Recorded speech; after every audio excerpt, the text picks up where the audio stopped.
And hello, welcome to Ascension Act 3. I am your commentator slash streamer, CH Final, and with me, fellow commentator Scrimgore and TO Kasha. How are you guys doing today? That's me. I'm Scrimgore. I'm co-commentating. Thank you for having me.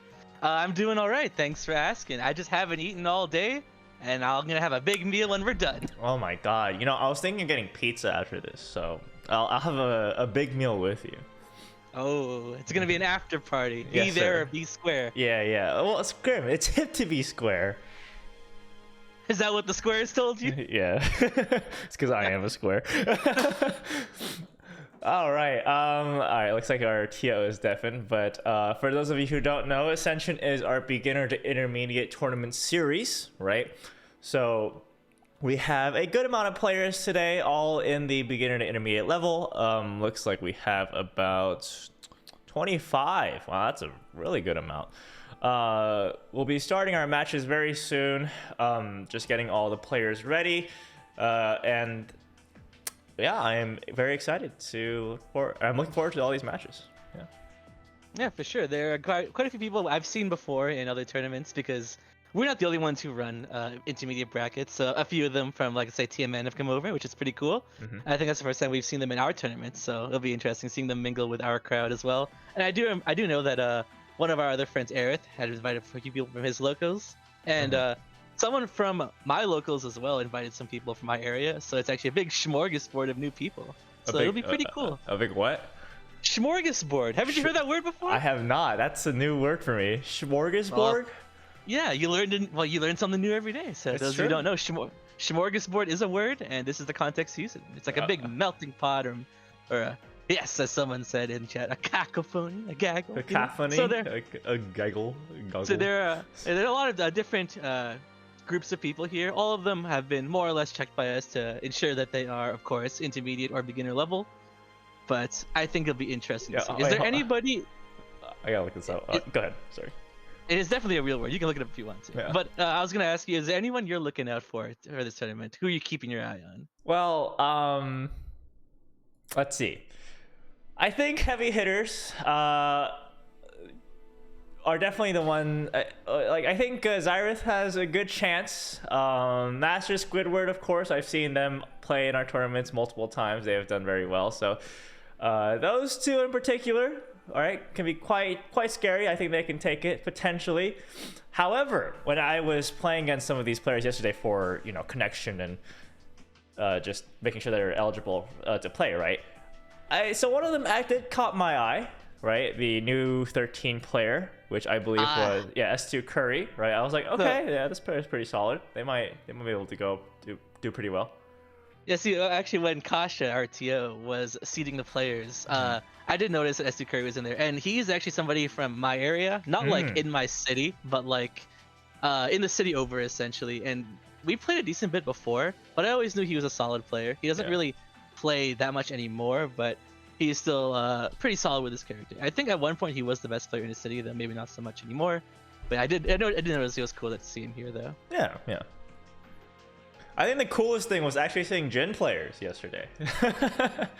You never see Jin players. Jin, Ice, cool. Yeah. Overused joke. That's not what I was going for. All right, it was neat that there were Jin players last night. There, are you satisfied? Yeah, I mean, you Jin players all have one brain cell, so. No, those are the Ragna players. Thank you very much. Wow, look at this guy insulting Ragna players. That's typical Jin main here. No, as a Jin main, I love Ragna. Heck you. It's a love-hate thing. Yeah. But yeah, I mean, I did notice that you specifically pointed out the first and second seed. But I do think that anybody within the top 10 seeds, I think, have a very good chance of winning this. And even if you're not in a top 10 seed, because of the mix of player skill here, I could technically see more or less anybody win. So that's actually part of the reason why I personally love commentating these kinds of brackets. Yes. Because there isn't no like one player who knows is gonna win. It could be anybody. So I can't even predict who would be in top 8 right now. But I do have my own personal picks who I'm cheering for. Yeah. Yep. So looks like Cinnabon is here. Oh, by the way, first match is going to be between Cinnabon and Trap Tricks. So I haven't. What did Trap Tricks play again? So Cinnabon definitely a new 13 player. We've been seeing more of those lately, which is pretty hype. But actually, Traptrix was Aurelius player, but I believe Traptrix has been learning new characters between Makoto and Bullet. Maybe even someone else, I don't know. But I'm pretty sure Traptrix has been playing one of those two characters, so we'll probably be seeing them. We'll find out. But yeah, another new 13 player. Wow, that's something you don't see very often. New 13, not really known for being too strong of a character, but absolutely viable in tournament play. So I'm very excited to see what Cinnabon will bring to the table. Yeah, I mean, the thing with BlazBlue is even if you're not a good character tier list wise, everyone can produce results. Which is also why I think these tournaments are also really cool. Well. Also, I feel like the character strength changes at an intermediate level as well. Right? That is true. Yeah. You know, Tager is top tier if everyone's a beginner. Yeah, it's true.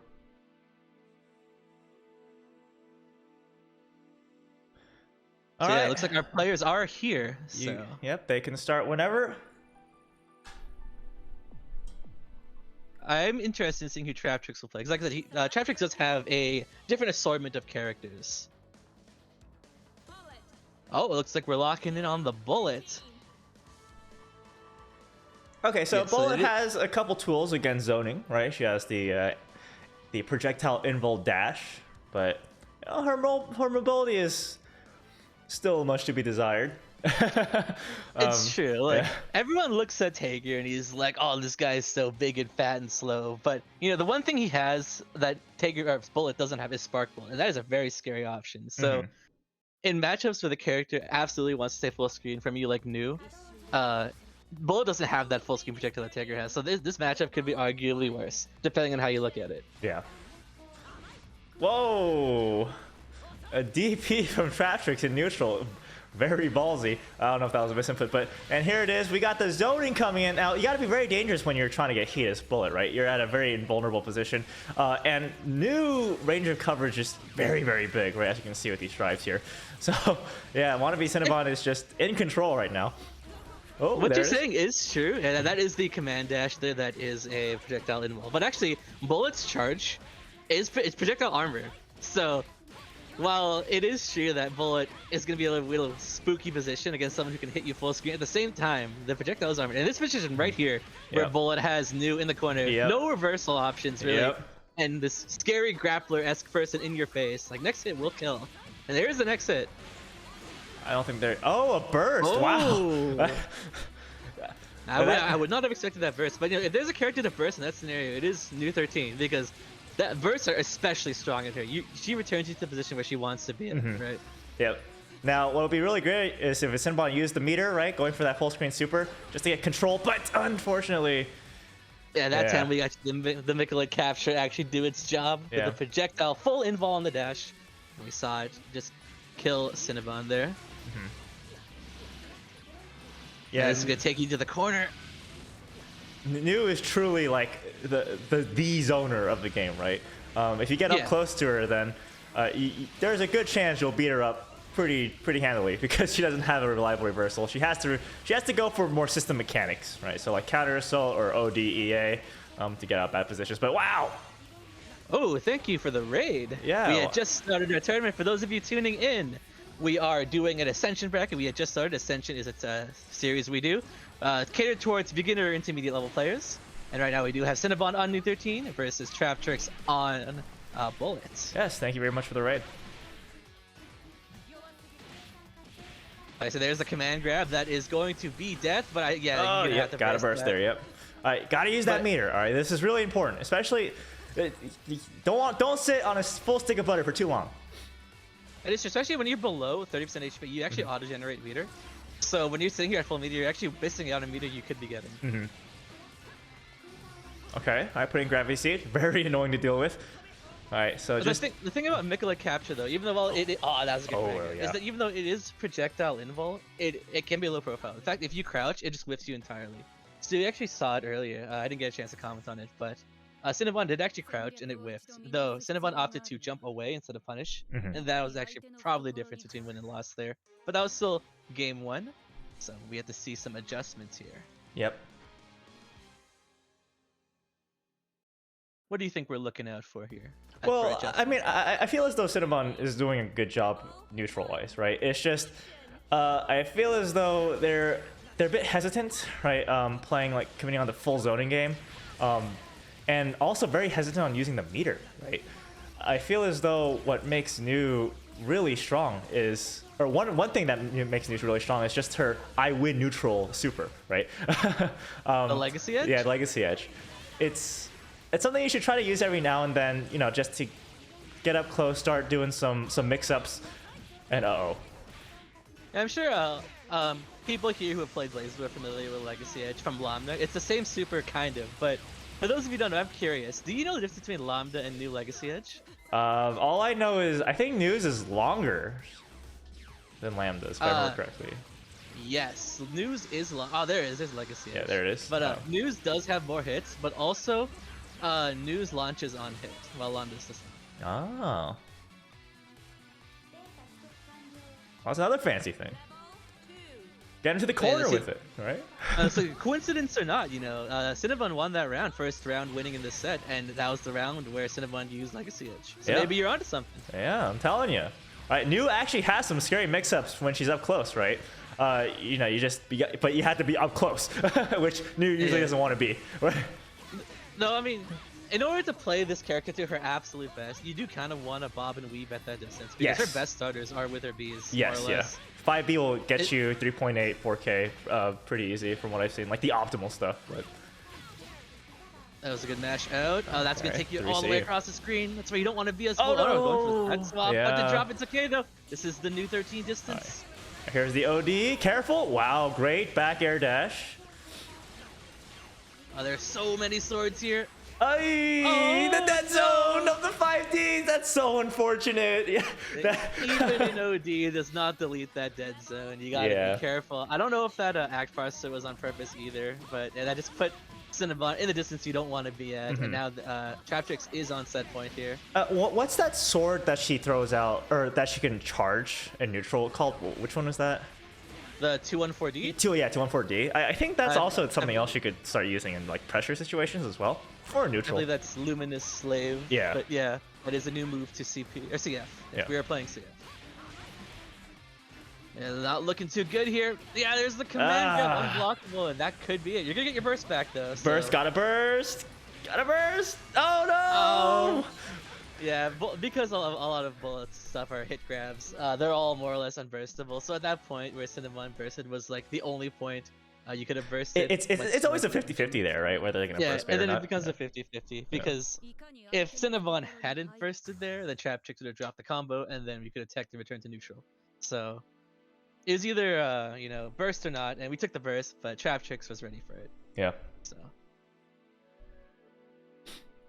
All right. Well. Nice showing from both of these players. Traptrix, congratulations for moving on. But Cinnabon is not out yet. They will be sent to losers. Got a whole just a bunch of matches to play there as well, hopefully.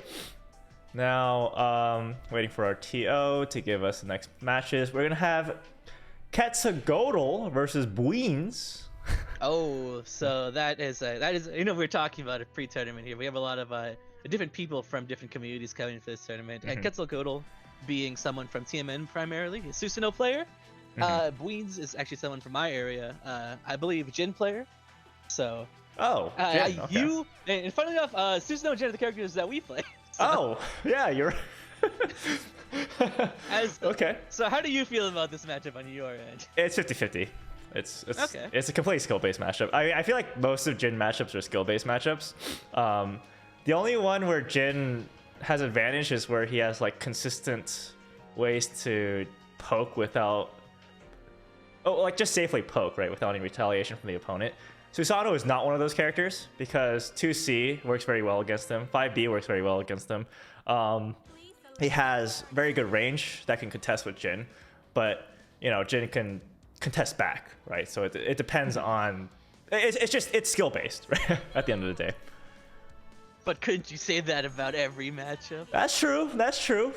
But like, let's compare Jin versus, say, I don't know, Makoto, right? Versus Jin and Susanoo. Jin versus Makoto. Jin is just gonna JC all day. She can't do jack, right? But then if Jin tries doing that against Susanoo, then Susanoo's gonna be like, "Hey, catch this tail, hey Lamel, idiot," right? But here we go. Fair enough. Yeah. There's the Round Star 5B from Susanoo, Thailand's classic. Jump J2C coming in, getting a crouch confirm as well. So very good. Very important to know on Jin, more so than most characters. Yep. That's where Jin's gonna get like all his mid-screen damage if he catches the opponent crouching. Speaking of crouching, there's the overhead. Very fast. I don't know about that OD though. Maybe that was an ODR. Maybe, yeah, but you and I both know, any Blazing player knows that you sometimes just want to OD and vice versa. What are you gonna do? Alright. So here's the thing, right? So he's doing these two-way staggers, but these two-way staggers, they're a bit too spread apart. So what Quetzalcoatl can do is just IB1 and then 2A mash. Legit. That would beat out that pressure. Oh, misses the super jump. Very unfortunate. Yeah, you know people wanted to super jump JB there. You see it all the time. That happens to me too. Yeah, that happens to me too. Oh, DP. Even the best players drop that.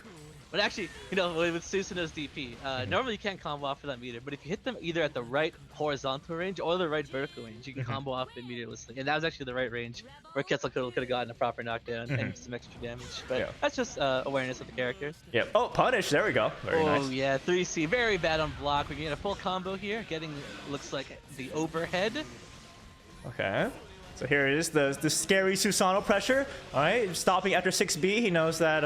It looks like Buins knows that. Again. Oh no.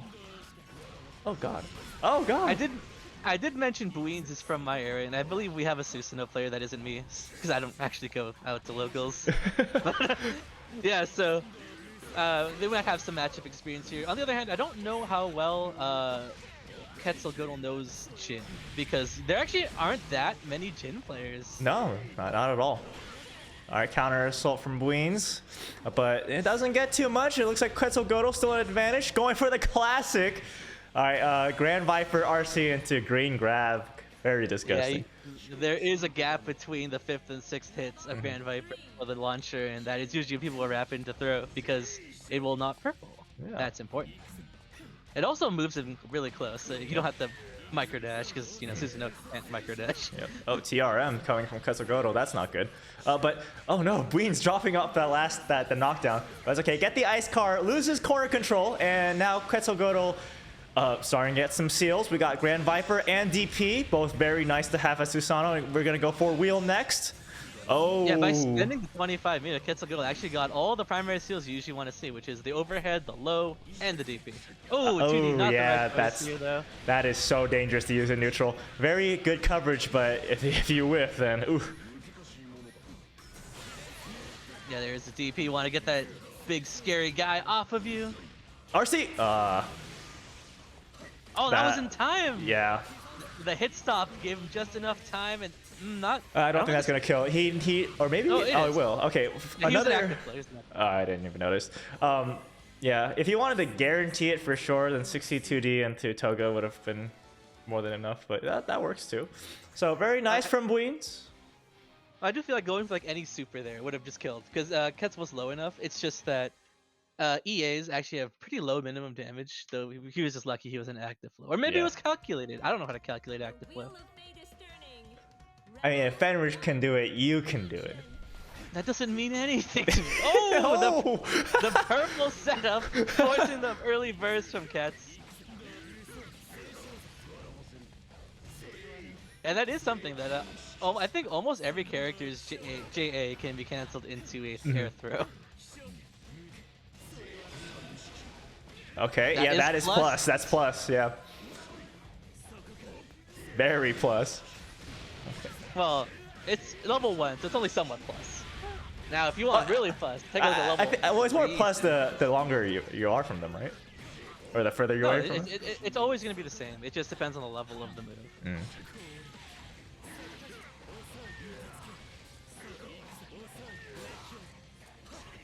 Uh-oh. Counter assaulting out. Yep. Okay. Assault in return. Quetzalcoatl still having the heat advantage, though. He's going to rapid this into 2A, just keeping up the pressure. That's perfectly fine. Oh, caught him with the pillar. Yep. I was gonna say that that actually wouldn't kill. The pillar, while it is a funny move, it actually a very bad starter in terms of damage. But they still managed to the hit in neutral, giving Quetzalcoatl an early lead this game. I mean, the nice thing is that if only the pillar hits, then that becomes plus, right? That is true. It's just like the move itself is good in like every fashion, except for the fact that it's just a mediocre starter damage wise. Yeah. Is all. There it is. There's the 2C. Oh, what a air grab read. Very nice. Oh, that was a ballsy 2A. Yeah. That's anti-air crush trigger. My favorite. Alright, we got level 3 shoulder tackle. Lightning hands. Do we go? That's not gonna kill. That's not gonna kill. It's really gotta kill now. What is going on? How is Ween getting away with these grabs? There's the 5D IAD into J2C cross up. If Weens had blocked that, he actually would have taken his turn. Yeah. The snowflake anti-air is real. You know, why does character like, you know, like Kokonoe, this 50-meter fireball, right? It doesn't disappear if you hit her. Or Moo, when she does her laser beam and you hit her, it doesn't disappear. But when you hit Jin, he has Snowflake out, it disappears. That's no fair. I call blasphemy. There is a conspiracy theory I've been thinking of for quite a while. So, you know, Susanoo's JC, it has like the angle arc downwards thing that if it hits you, you get knocked down essentially. Yeah. Same thing with Kagura's. But both of them, even if they hit you on counter hits, it doesn't give you any knockdown. You just lose your turn essentially. But for Mai and Bullets, for their JCs, I pretty much the same thing, but they get a full combo on their counter hit knockdown. And you know what? Those two characters are female characters. And even the options you just listed out as well with like Kokonoe versus Jin on the that's true. That's true. It's male versus female once again. I'm just saying. Mori biased? BlazBlue is a waifu game, confirmed. You heard it here. Yep, true. Big if true. Oh my god. Also, that was plus. I'm kind of surprised that Quetzalcoatl decided to play more safe there. Wait, what? The snowflake messed up the combo. Weeds threw Quetzalcoatl into the snowflake, and I don't think he was ready for that. So. I wasn't ready for that. Oh my goodness. Alright, there is the 5B catching Jin jumping. Right now, a very good tool that Susanoo has in his belt. Oh, there is no pun. What the? I mean, okay, I think Quetzalcoatl pushed the button afterwards. Well, yeah, well, no, I think that was just the DP is pretty bad on Win. It's just that I think Quetzalcoatl wanted to do a very delayed DP to try and fade out a mash, but Wayne's just wanted to return to neutral. And because it's a DP on whiff, right? It's a lot of room to punish. I didn't think the counter hit would go through there, though. That's not a punish, yeah. It should be done. Cuts being in OD right now, that does lead to all seals being unlocked, but we did drop the ender here, so Wayne's having a chance to come back. Alright, he has 400 meter on deck. 6As are incoming. I'm telling you, 6A, come on. Oh no. Uh-oh. I'm telling you, Snowflake, real anti-air. Oh, no, don't let this No, he's dead. He's dead if he doesn't drop the combo. No, he did the wrong combo. Oh, no, he did the wrong combo. The Susanoo HP coming in clutch, second most HP in the game. Anyone other than Tager and Susanoo would have died, but yeah, I do think that all he had to do was just 5B 2-2C D follow up and then super. No. I think he was Ketz was actually so low that if he just did 2-2C, he would have just won. But yeah, I guess he wasn't confident in the 2-2C hitting, or maybe he just doesn't know that route.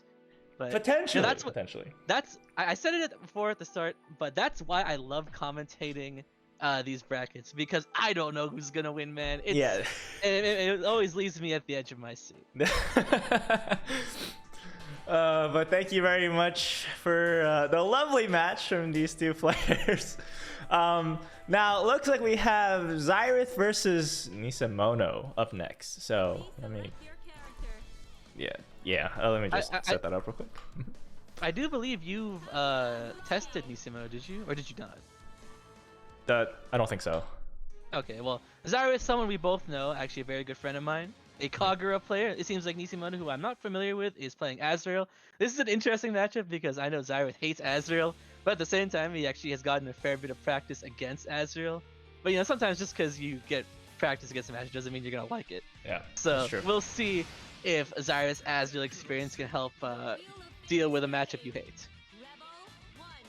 Yeah, Zareth, sorry, Azrael can definitely be tricky for at the intermediate level, right? He's one of those characters that will absolutely steamroll you. You know, at a higher level, people understand like, okay, Azrael range not great. I can sort of contest him at this space here, and he's bad at, you know, like anything that's past his 5B or B range. So people can take advantage of that, but not, in intermediate level, not quite so, which is why I feel like he would be a lot stronger in a tournament like this. But Zareth looks like he's just going crazy, all right? Going for a cross up here and to a punish, very nice. Yeah, that 2C going so far, able to get the counter hit on the whiff, the Panzer Strike there. Zareth looking strong, but that is a 60 fatal, no full confirm, but we're going to the corner now. Yeah, typically 60 fails lead to so much damage, so very unfortunate there. But it's all right. Nisimono was at advantage until we got flash kick from Zareth.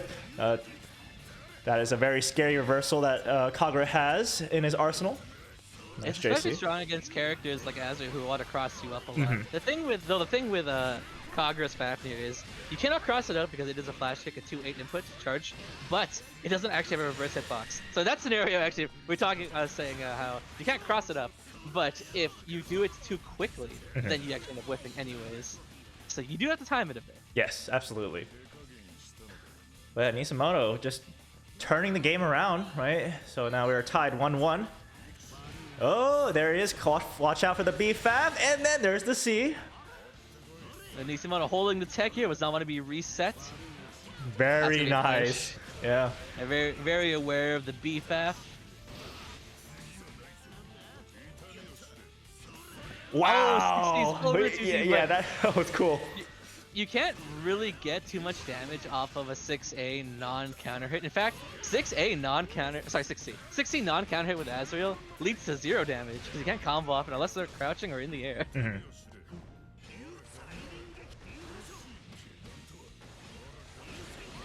Getting hit by these lows. Yep. That should be it. Yeah, just a smidge away from getting the burst back. That's as close as it gets, but with that, Nisimono does take game 1. All right, Zareth, gotta calm down there, right? I feel like he's kind of preemptively throwing out too many things and getting punished for it. Kagura is one of those characters where when you throw out a button, you're committing hard, right? Because a lot of his moves have so much recovery, especially his C buttons. So on whiff, right, it's very dangerous. All right, there's the overhead. Yep. Yeah, we're going to the corner now. This is, you know, both these characters actually known for their damage, that's for sure. Yeah, that was an unfortunate drop from Zareth, but at least he got Nisimono's burst, so he is still at a nice position here. All right, catching a jump. Oh, I was like so sure Nisimono was going to DP there. Overhead again, this could be the round, assuming no drops. Yep. Bump. Look at that damage, and he could have done a couple more at least 2 or 3 more there. moves. Yeah. Yeah, that's the Kagura damage, man. Okay. Round start surfboard. That is a choice for sure, but it worked out, and actually now Nisimono in the corner here, though. Azrael does have Growler, we saw it earlier. He absorbed a projectile, and when Azrael absorbs a projectile, it actually gives him access to his own. So I'm not to be aware of that. Keep that in the back of our minds. It does go away at the end of the round, but Azrael now has like a full screen option. Yeah, it's very fast and very scary. So nice block on the overhead. Starting to understand that Zareth opts for a lot of those. Oh, JC to contest the 6C. But this is active flow. Oh my god, that is a lot of damage. Holy. Oh, eat the ball. Okay. Yeah, there's the phalanx cannon, but it did whip. It is not an anti-air. So Zareth can actually kill from this position. Oh no, but drop! That's so unfortunate. Commentators first. Okay, he still got it. That's okay. You know, he actually got the reset, and then he opted to reset the reset into a reset. So that was actually very risky, but it's alright. It looks like Nisimono was not ready for that, and now we were tied 1-1. Yeah.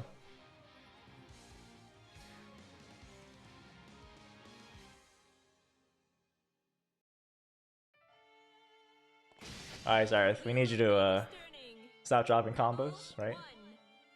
I feel like Oh, there is actually Azure cannot combo off 60 like that. But so while I do agree, like, you know, it'd be cool if no one ever dropped their combos ever. This is still a beginner intermediate tournament, so you can't really fault someone for Oh dropping. no, but absolutely not. Yeah, this is exactly how you learn, right? I know Xyrath is capable of completing all these combos. I've seen him play plenty of times. It's true, but I'm gonna out him right here and say that Xyrath is definitely someone who suffers from nerves, especially not only tournament nerves, but also stream nerves. So it's like double the nerves. So no matter where you see him on stream, I guarantee he's gonna be dropping combos. But that's just something you're gonna have to get used to over time, especially if you're playing Blazer.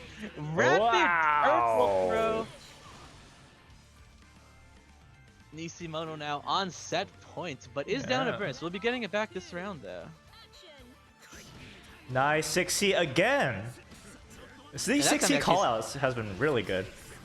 Yeah, actually, I know Xyrath actually is usually ready to bait Gustav, but Nisimono has not used Gustav in neutral. Yeah. Well, it's there, but that was technically impression. Yeah. Because Kagura's 60A is a mid invul, so Kagura can actually contest Gustav and win every time if he's ready for it.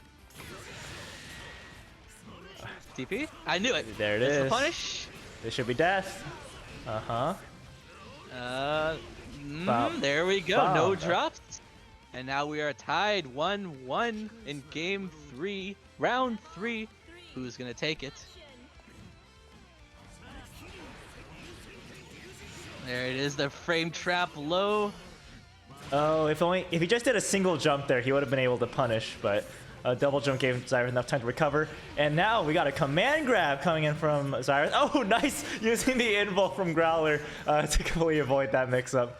Very nice. It did work one time, so Xyrath was like, I can get away with this, but we did see the adaptation from Nisimono ready to Growler. Yeah, can't quite punish there. Yeah. DP? Oh, we didn't DP. That's gonna be it! There we go. Xyrath did take it over Nisimono in a very close game. Alright, very nice job, Xyrath. Moving on in winners. Nisimono not out yet, though. We'll be seeing them in losers. This is a double elim tournament, so if those of you cheering for Nisimono, it's not over yet. We do have a chance to play down here. If you're ever curious, just hit !bracket and it should take you to the bracket. That's right, and then looks like our TO is sending us to next set of matches. We're gonna have S2 Curry versus Garanex. Winners round 2. Yes, I was actually talking about S2 Curry, new 13 player. In fact, we'll be seeing 2 new 13s on stream, funnily enough. Garanex is a Hazama player, also plays Terami from TMN. Very strong player.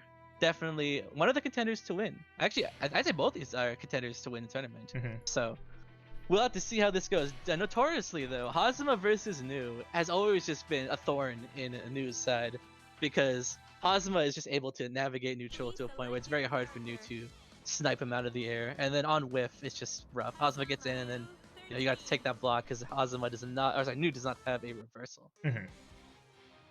Very true. Now, when I was playing against S2 Curry last night, one thing I did notice was their defense is very solid, right? Typically for new players, they want to they try to opt for like backdashes, jump outs, anything to just escape pressure, right? But S2 Curry tend to be content just sitting there and blocking most of the time, and it was very solid. So I'm very excited to see how their defense will play out against Garanex. As there is one thing I'd like to note about Garanex that I've noticed after commentating and watching his games, that he is very, very quick to use up his chain stocks.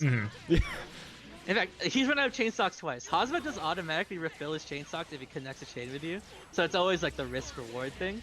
But in this scenario right here, he has no chains. It's fine he's being comboed, but Hazama without his mobility is really bad. Yep. Like he is very reliant on his drive. Yep. Oh wow, nice 6A there. In fact, here once again, Garanex is out of chains. And that was the active low versions. That's a lot of damage. It's just for free for S2 Curry. Oh, what a backdash! Oh my goodness. Murakumo backdash is definitely one of the better ones, and that was actually a punish straight up on the A follow up there. Yeah, their backdash only being overshadowed by Izanami's. Oh, that was a combo drop there. Very unfortunate. Drops the 6B as well. Or that's 5B, sorry. Or 6B is the Lambda Oh, the 5B. clash! JTC looks like it's Garen X's turn. Oh, but S2 Curry very ready on these backdashes. It is a very useful tool when you want to get out.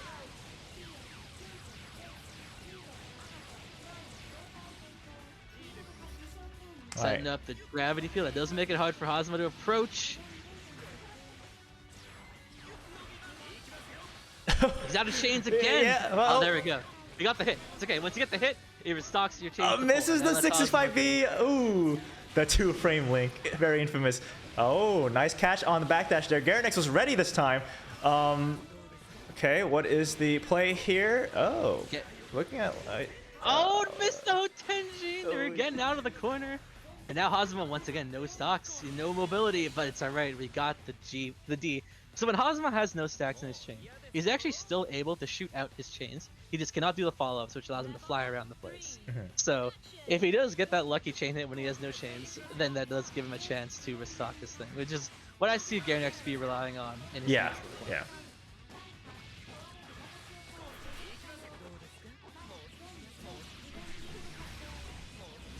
All right, we got the cross up, yeah. Or sorry, yeah, slice up, not cross up. All right, nice defense, but oh, the 2D catches him jumping out, trying to use a chain or something. Yeah, he did actually try to use a chain. It ate the startup of the chain there. What is this? Whoa.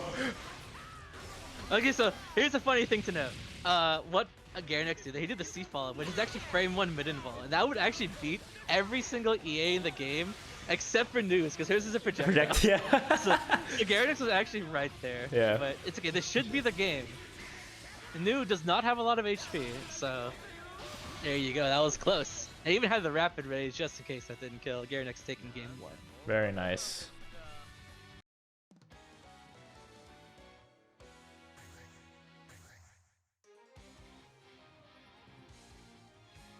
Yeah, I really like the adaptation from Garen X, right, with his pressure. Especially using the stance into charge C, the catch backdash. That was very, very nice. You know, I didn't get to comment on that, but the first time we saw Garen X stance and then S2 Curry responded with OD, first time was an EA. Second time, actually, if S2 Curry had just opted for the same choice, the EA, it actually would have won. And we saw it on the third time where the EA beats the C follow-up. Yeah. So it's funny how that works out. Yeah, there you go. See, yeah, can't do anything about that, yeah. Yeah, you're already locked in at that point. Alright, watch the chains. Uh-oh. The nice angle, nice 6D from S2 Curry there. Yeah, we did drop the ladder. Now Hazama's in. Oh, doesn't block the overhead. And that was a charge overhead too, so free combo. That was some really good adjustment from Garen X there, because Garen X actually, if you saw, did the dash into the overhead there rather than just doing the overhead, just because that would actually bait S2 Curry's backdash. Alright, So both now players. we're sitting at full screen. This is actually where New wants to be. Oh, but spending all the meter on the Hail Mary super. It doesn't matter though. We actually managed to close the gap. Yep. But that super is a projectile invul. So if S2 Curry had hit a button, then they would have been punished.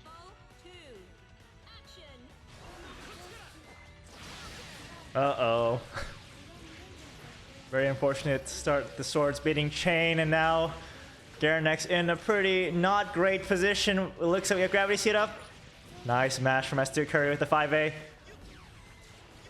Alright, both players just trying to find, or Garen X trying to find a way in. That was their opportunity, but doesn't quite get it. And that was a good conversion from the air to air into a knockdown. In Blaze Blue, you always want to get a knockdown, even if you might lose your damage because you're in a kind of a scramble scenario. If you get the knockdown, it's still your turn, and that's very important. Oh. Counter assaulting out, definitely wants to keep your turn here. Oh, but the air-to-air chain, Garen X is good on the air-to-air read. That's going to catch the backdash, and that should be it. Oh, the chain was too close, yeah. Yeah, Hazama's chains do have different hit stun depending on the distance. But yeah, there it goes. That's super dead. Like this is, you're already sitting here at 1 HP. You're just taking like extreme amounts of DM right now. But that's just part of the super. That's how it works. And with that, Garen X does proceed 2-0. All right. Congratulations, Garen X. Moving on. Very nice. Excellent adjustments there. I love seeing that in tournament play.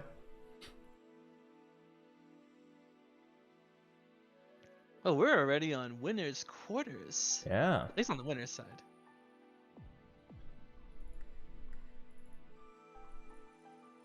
All right, we got Troner versus it's Matt QSG. Yeah. Yes. So Troner actually from my locals. He's the guy who invited out a few people from my locals. A Kokonoe player, very solid.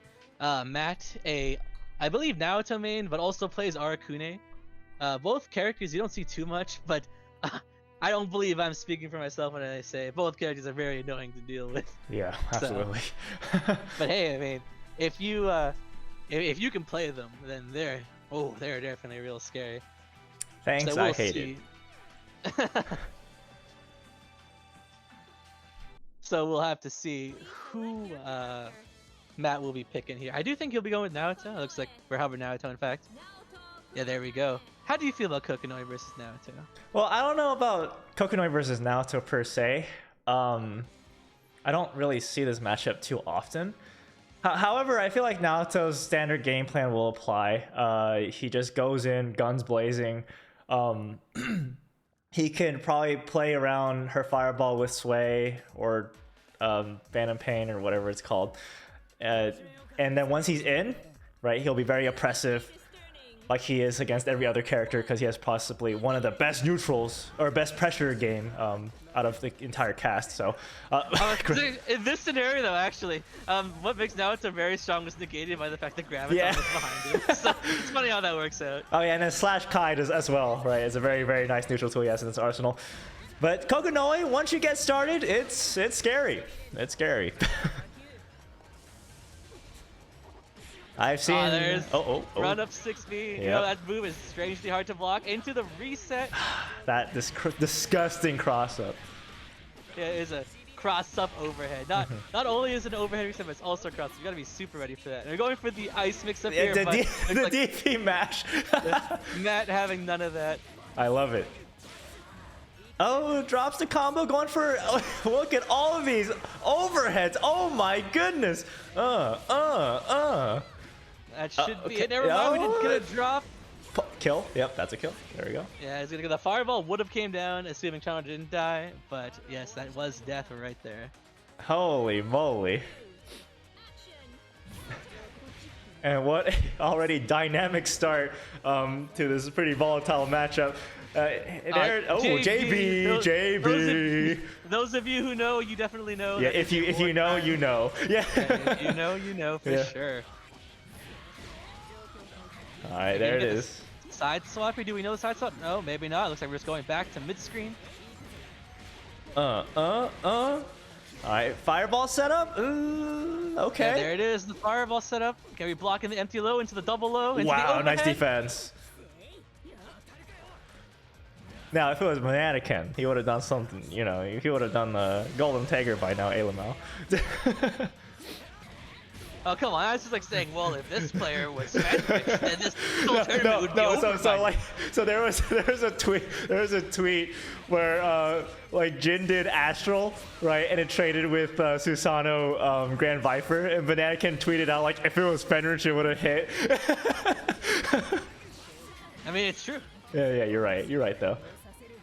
Yeah, I do remember there was a scenario a long time ago, all the way back in CS, where I was playing Jin, a friend was playing Tsubaki, and 5B traded with my Astral as Jin, and then I got Astral. Oh my god. Alright, here it is.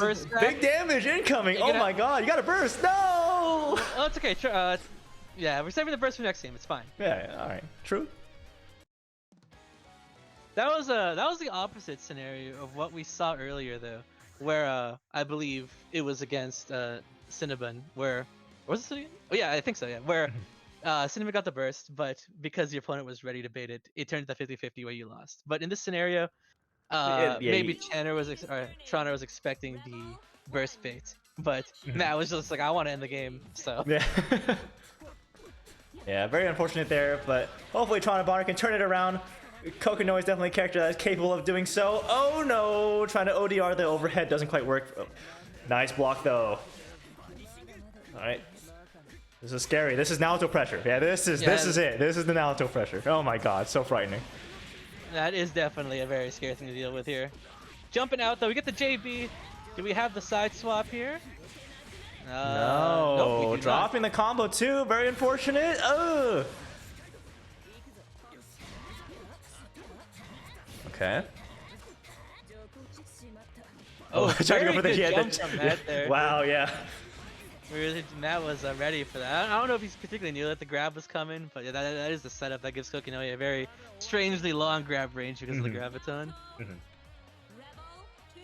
Yeah, those graviton into I've seen same side button setup before. I've seen grab setups. It's gross what you can do with graviton. That's the power of science, though. Oh. There's a random cross up there. I don't know if that was intentional. All right, we're gonna play through. Oh, very nice 2-2 there. I don't know which 2-2 that was. 2-2, right? That was 2-2A, yeah. Because 2-2A is the fast one. Yeah. All right, now to pressure incoming. Oh my goodness, look at it. Oh god. Oh, nice, great match there. So when when you see charged Rekka, right, it becomes a 50-50 because it's gonna be like, oh, is he gonna do the next Rekka here, or are you gonna stop here and try to, you know, do a stagger? So and if he gets if the Rekka connects, then and you press a button, that's a fatal, and it's gonna lead into so much damage. Uh-oh. Yeah, we got the throw. Matt was paralyzed by fear from the pillar in front of him and was not ready for the empty jump throw. But yeah, it's funny because what you said is technically true, but a lot of narratives will just wrap it the second hit of the Rekka. But yeah. Awareness from Shauna there that Matt actually didn't have the 15-meter to wrap it in that scenario. Oh, that would have been really scary if that JD connected. Yeah. Assuming we're playing as optimally as possible, you get hit by a fully charged JD, you're dead. That's absolutely true. Naoto's damage is insane, out of this world. Oh, tries to ODR again. That happens to me a lot too. Don't worry, Troner. Yeah, we were talking about it earlier, in fact. Oh, it's a throw reset though.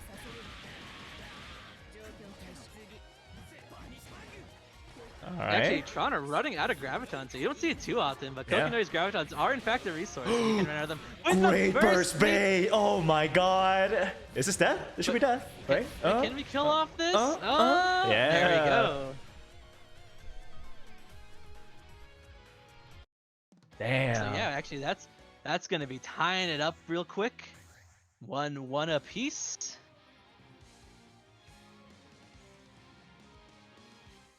That was honestly, I can't believe Toronto Bonner got that burst bay right there. That is a really awkward spot to burst, and I can't believe Toronto got the call out. I wouldn't have gotten that burst. Yeah, that's great. Excellent. Just amazing.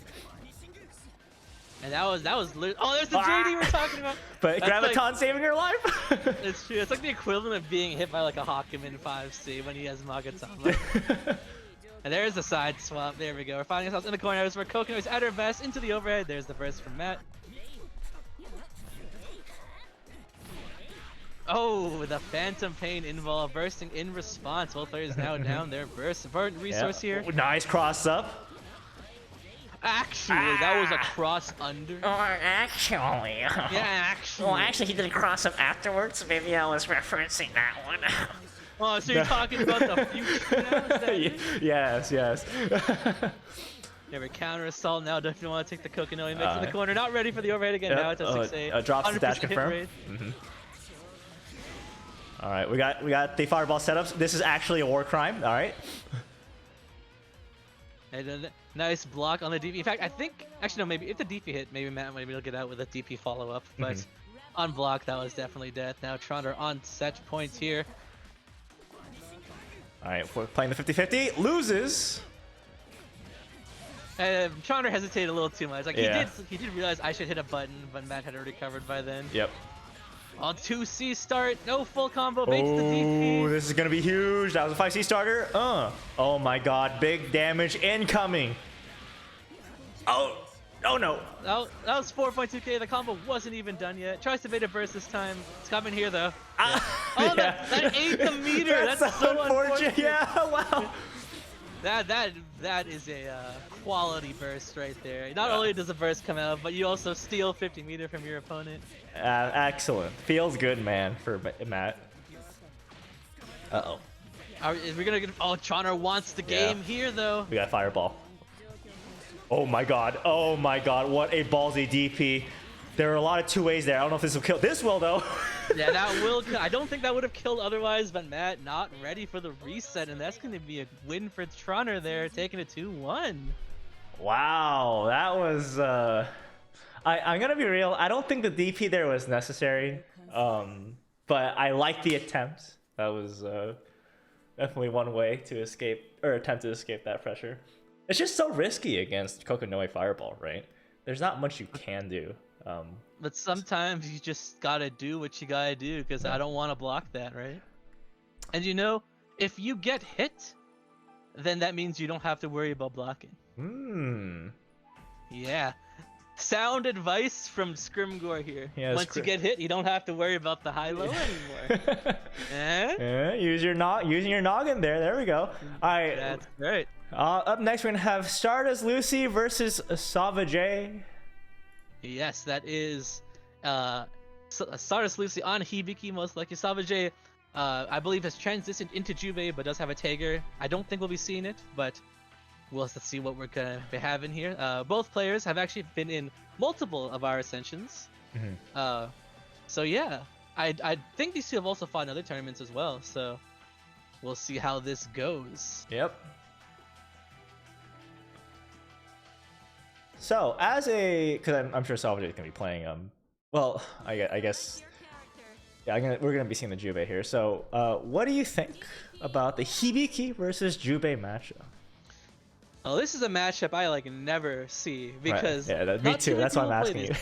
Yeah, so I do feel like I think Jubei can definitely kind of close the gap on Hibiki if he wants to. And so Hibiki's shadows aren't going to be too big of a thing in this matchup. So it just comes down to who can snag the first hit. But even if that's the case, there's one advantage that Hibiki has that Jubei does not, and that is Hibiki has a reversal. That's very big because Jubei, he actually has some very scary mix-up. It can be horrifying if you know what you're doing. But because of the way Hibiki's DP works, not only does he have a reversal on the table, but it does beat cross-ups. Yes, that's and true. And that is important because part of Jubei's mix that makes it so scary is the fact that he can cross 2 up pretty easily. We got shadow pressure here. Not something you see too often, right? Especially up that close as Hibiki. Oh, grab reset from Savage. Okay, drops a combo, but we get a grab reset there. That's low, but that's gonna end pressure there. Yep. Kind of resulting out. Salvage still looking very strong here, though. So in that situation, I don't think the counter soul is necessary, right? Because Jubei players tend to, when they're first starting off, right, they'll usually do 4 buttons into like a mix-up. So I think that's what Savage was going to go for there. Oh, trying to go for a burst bait. That was a very interesting turn of events for both players because actually we saw Stardust land the JC. Okay, Hibiki's JC is one of the buttons of Blazeport, and but we weren't ready for. In fact, we whiffed the DP, and Savage took the opportunity to try and take their turn, but also expected Stardust to burst. But there we go. We do have I believe that was just JD in neutral to take the win. Savage almost actually throwing away the lead, but it did work out. Well, that one is an unexpectedly fast gap closer, right? Not a lot of players, not a lot of players will see it coming. So it's very nice, Salvage using that there. Get the the hard read. You know the Hibiki's left to start the combos. Oh, absolutely. It does lead to a lot of damage if you're willing to spend the meter. Unfortunately, Stardust did not have the 50 meter rapid though. I'm surprised JC didn't catch that roll tech there.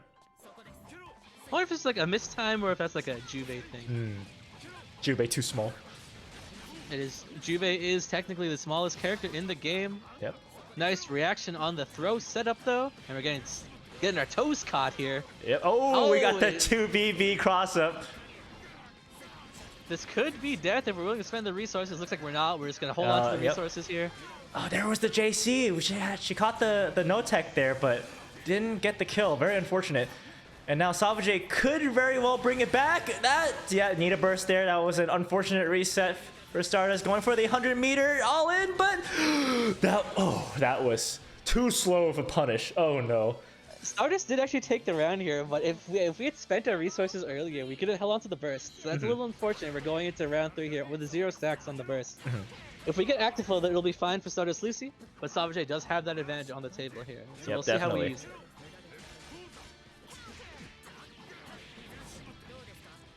The triple 5A into really basic combo actually did less damage than the standard throw. Yeah. There we go. There's the Azuna starter with the rapid, so that's going to be a good chunk of damage, especially because we're in the corner. Oh, nice anti-air from Savage. Great call out. And now we are going into install. Purple grab. Yeah, but Juve can actually fall out the purple grab break there with that aerial special, so he's have to take this turn again. But this time Savage had to use the burst. Yep. Stardust wasn't active flow, so we got a good chunk of the resource back. But now we're in the corner, does drop the crush trigger. Oh, Excellent nice 2-8. match, Wow! Into a confirmed too. That was beautiful. I did say Juve does have a lot of cross-up options there. That was one of them. We saw it, but Stardust was incredibly aware of that. Hit the 2A counter hit and got the full confirm for them. Yeah, excellent, excellent. Now, does Hibiki have any like scary crouch confirm combos? I don't know Hibiki routes too well. Yeah, I don't actually he does, know. right? I don't actually know. I know Hibiki has at least one crouch confirm. I think something to do with 6C, I think. But I'm not 100% sure. Right. Because fun fact for those of you who don't know, Juve, since he's so short, he's always considered to be in crouching state. So any hit you get, right, he'll be in crouch, so he can do crouch confirms. Yeah, so Juve actually physically cannot crouch. If you hit crouch on Juve, he does like a different stance. Yeah. Because he's always considered crouching. So that can be a good thing because of how short he is, but also a bad thing because taking crouch confirms in BlazBlue can be really horrifying depending on the character you're playing. Yeah. And for those of you who don't know, once you're in crouch, you do take additional hit stun. So when you say crouch confirm, you mean that you actually can do combos on crouching opponents that you can't normally do if they were standing. Yeah, like characters like Jin and Azrael, they'll get like an extra 1 to 2k plus quarter carry plus like disgusting setups against Juve consistently. It depends on the character for sure. Like someone like, let's say Tager, he forces you to crouch anyways in his combos, so crouch confirms don't mean anything to him. But Jin, Azrael, even like Ragna gets like a free extender into the launcher for it. This won't kill, but maybe no, there it is. Spending the resources. Excellent. Now we were talking about this yesterday. I know Stardust Lucy was playing a practice match, and one of the things I commentated was that Lucy definitely needs to start using her resources to secure rounds, right? So I'm so happy to see that because now she'll definitely get not Astral. She'll definitely get OD back, right? So plus she's up a lead, which is huge in BlazBlue. And I was saying it just like last game where Lucy unfortunately had to spend a burst when we could have just killed by spending her resources, but we immediately saw the adjustments, just spurting that OD, and now we're in such a strong position here. We're on set points into the DP rapid. No full confirm unfortunately, but Savage will die in like the next either 2 hits or just confirm here. Forces the counter assault off. Yeah. Overhead though into throw reset, but Lucy was ready. Not gonna kill yet, but at this point you're gonna die to chip damage if you're not ready. Yeah, great, nice counter there. Yeah, that is pretty minus. So great use of counter from Savage. And you don't really see Juve use parry too much. That's still, when you use the install like that, it's more as a pseudo rapid. So because of that, we had so little hit stun that turned purple. But there you go, that is the reversal. Stars was in such a strong position that you could just pretty much shotgun that DP and it would be fine even if it whiffed. Yep. So yeah, you gotta really play around that. And looks like Lucy does take it 2-0. Very nice. So Lucy secures her spot in top 8, winner side. Congratulations. And it looks like we have Choner, Bonner, and Zyrith also up there. Very, very good. And our TO is assigning us our next match. We're gonna have Squidward versus Quetzalcoatl. This is also this is a TMN matchup. For those of you who don't know, TMN Training Mode Network, they run BlazBlue and other fighting game related events. Specifically, they do run events catered towards beginner intermediate players, just much like this tournament. Yeah. And both these players have come from there. So I'm sure these two have fought before. In fact, I think these two like talk, or maybe they could even be talking right now in some voice calls. So You gotta cue the Yugi versus Joey song, right? No matter what. I don't know Yeah. the rest of the song. So yeah, we do have that though. I do also know that Squidward in general, he actually has graduated from what do you call it? TMN. So he's actually no longer applicable. He has won 2 tournaments, Oh. and that means you're no longer allowed to be in there. And Oh. Squidward. Another fun fact about this player is a lot of people actually don't like him. Like personality aside, he has a very unique playstyle in the fact that he'll go for purples and he'll go for taunts, which is generally considered very BM and Blaze. But you're And, playing yeah, Termi. So he Yeah. loves stuff like that. But even then, like Termi actually is not Squidward's main. Okay, interesting. Yes. Oh, great Squidward is most likely a bullet player. He does bounce around Termi as well as Aurelius, but bullet is his main. So right now he is actually going with Termi, which, as far as this matchup goes, though, can be very annoying for Susanoo if he does not have DP, because Right. Termi pressure is like a worse now attempt when done correctly. But right now Ketzel does have DP unlocked, which means that Termi's got to play differently. Well, one thing I like to point out is I think instead of seeing it as worse now, I like to see it as more as like Jin pressure, right? It's very similar to that because they're both reliant on mids, lows, and stagger, right? That's the big go-to. Oh wow, meaty god press. That's a good comparison for sure, especially because Jin's overhead and Tammy's overhead are pretty much the same move. They're same frame data, yeah, like exact same. It's funny. So it is. Termi can use his overhead a lot more versatilely than Jin can. Yes. Oh, nice smash from Squidward. Quetzal Godel, Joe doesn't get the roll tech there. This is why we always do 2A. That was a 5G store as well. If we had gotten the confirm, that's actually a huge chunk of damage on Termi. We're gonna wrap it this here. Keep the meter, keep the pressure up. Right now, Ketz does not have DP. So Squidward can actually run some very scary Termi pressure, but right now we do have Ketzel taking his turn here. Oh, that's plus, yep. So can't really punish there. All right. Actually though, ODing through 6B, so that's like this 1-2 punch there we see. Very plus, +4. Even ODing through it though, it can be iffy. If you OD through and you cause the first hit to whiff, then the second hit will come out very quickly. Yeah. And unless you have a reversal, or you just hit EA, you're gonna lose. Yeah. So that's why you have to be ready to hit EA. But if you block the first hit and try and OD the second hit, Susanoo can change up his timing because the first hit connected, meaning he can actually cancel into a special. So that also becomes a weird scenario. Yeah. But it's just in general, don't OD 6B unless you're just really okay with just EAing. But here we go, we do have the character swap going to Bullet. This is the character I did say that I'm pretty sure Squidward mains. All right, nice block there. Nice, so Squidward going for that early burst, wants that advantage.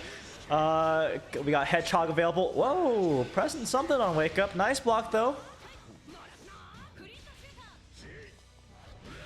Oh, nice IDJC. Big punish. Yeah, oh, okay. Depending on the character, you can actually get away with using your DP as an anti-air, but Bullet isn't really one of those characters. Yeah. And unfortunately, that was actually 49 heat, so Cats could not get the super to finish. But it's alright, we got another hit there. Yeah.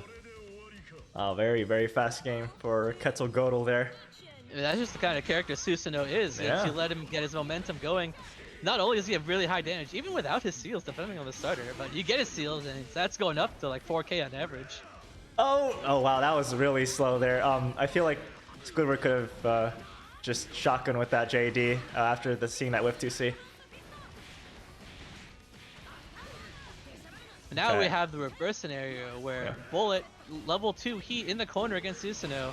Oh, there it goes. Never mind. We actually got out. Still no reverse on the table, so it can be rough. But we're returning the neutral, so it's a little iffy. Oh, the 2B! Say what you want about Bullet, but Bullet's B buttons are horrifying. Yeah, they are. Like oh, purple grab! I was saying, Squidward is a player who's not afraid to purple. And you know what? I approve, personally. People think it's BM, but I mean, all you gotta do is tech. Just be ready, right? You shouldn't really be sleeping just because your opponent's comboing you. They could be trying to go for a reset. So that's totally on you. And there is a situation. Oh, he could have blocked that! No! See, this is actually what I was mentioning, just like in character select here, that because Squidward blocked the first hit of 6B, Ketz could have just DP'd. and it would have worked. Yeah. But unfortunately, we did end up losing our OD on Ketz's side. Well, Squidward also technically lost OD, but actually got more out of it. It's okay though, we got our hit here. We're gonna get some seals. In fact, we're getting all first 5 of our seals, I'm pretty sure. There we go, yeah, that's gonna be the overhead. Ah, yes, the random 4th low. Oh no, that was the Phantom Rapid! I don't know if you guys saw that, but that is a glitch in BlazBlue that's been here for quite a while actually, where certain moves, if you rapid it as you're falling down, it'll say rapid, but the rapid won't come out and you won't lose your meter. And that does happen, and we just see it right there. That is a Phantom Rapid. Oh no, is this death? That should be death. Super? Uh-huh. Oh, after this super. Yeah, super, yep. Oh. There you go. That is very, very tragic for Quetzalcoatl, but Squidward turning it around. Oh my goodness. I feel like when it comes to defense, both of these players are both sort of very jump happy or like mash happy. So, yeah, that's a mark of a very, very, very volatile player matchup there. Uh-oh, 6C. Yep, that is punishable on whiff. So yeah, Quetzalcoatl going for that burst there. Nice JC, that was an awkward time to, that was a very awkward confirm. He probably could have confirmed off of that last hit JC because JC is a multi-hitter. But that situation doesn't come very too often. Oh, that was a, yeah, okay, that's just it. I'm pretty sure that's what Squidward wanted to do the first time. Yeah. We saw a dash into nothing, yeah. Oh, blocks the counter assault. No punish though. Counter assault's actually pretty minus on blocks, so I don't even know if Squid was ready to block that counter assault.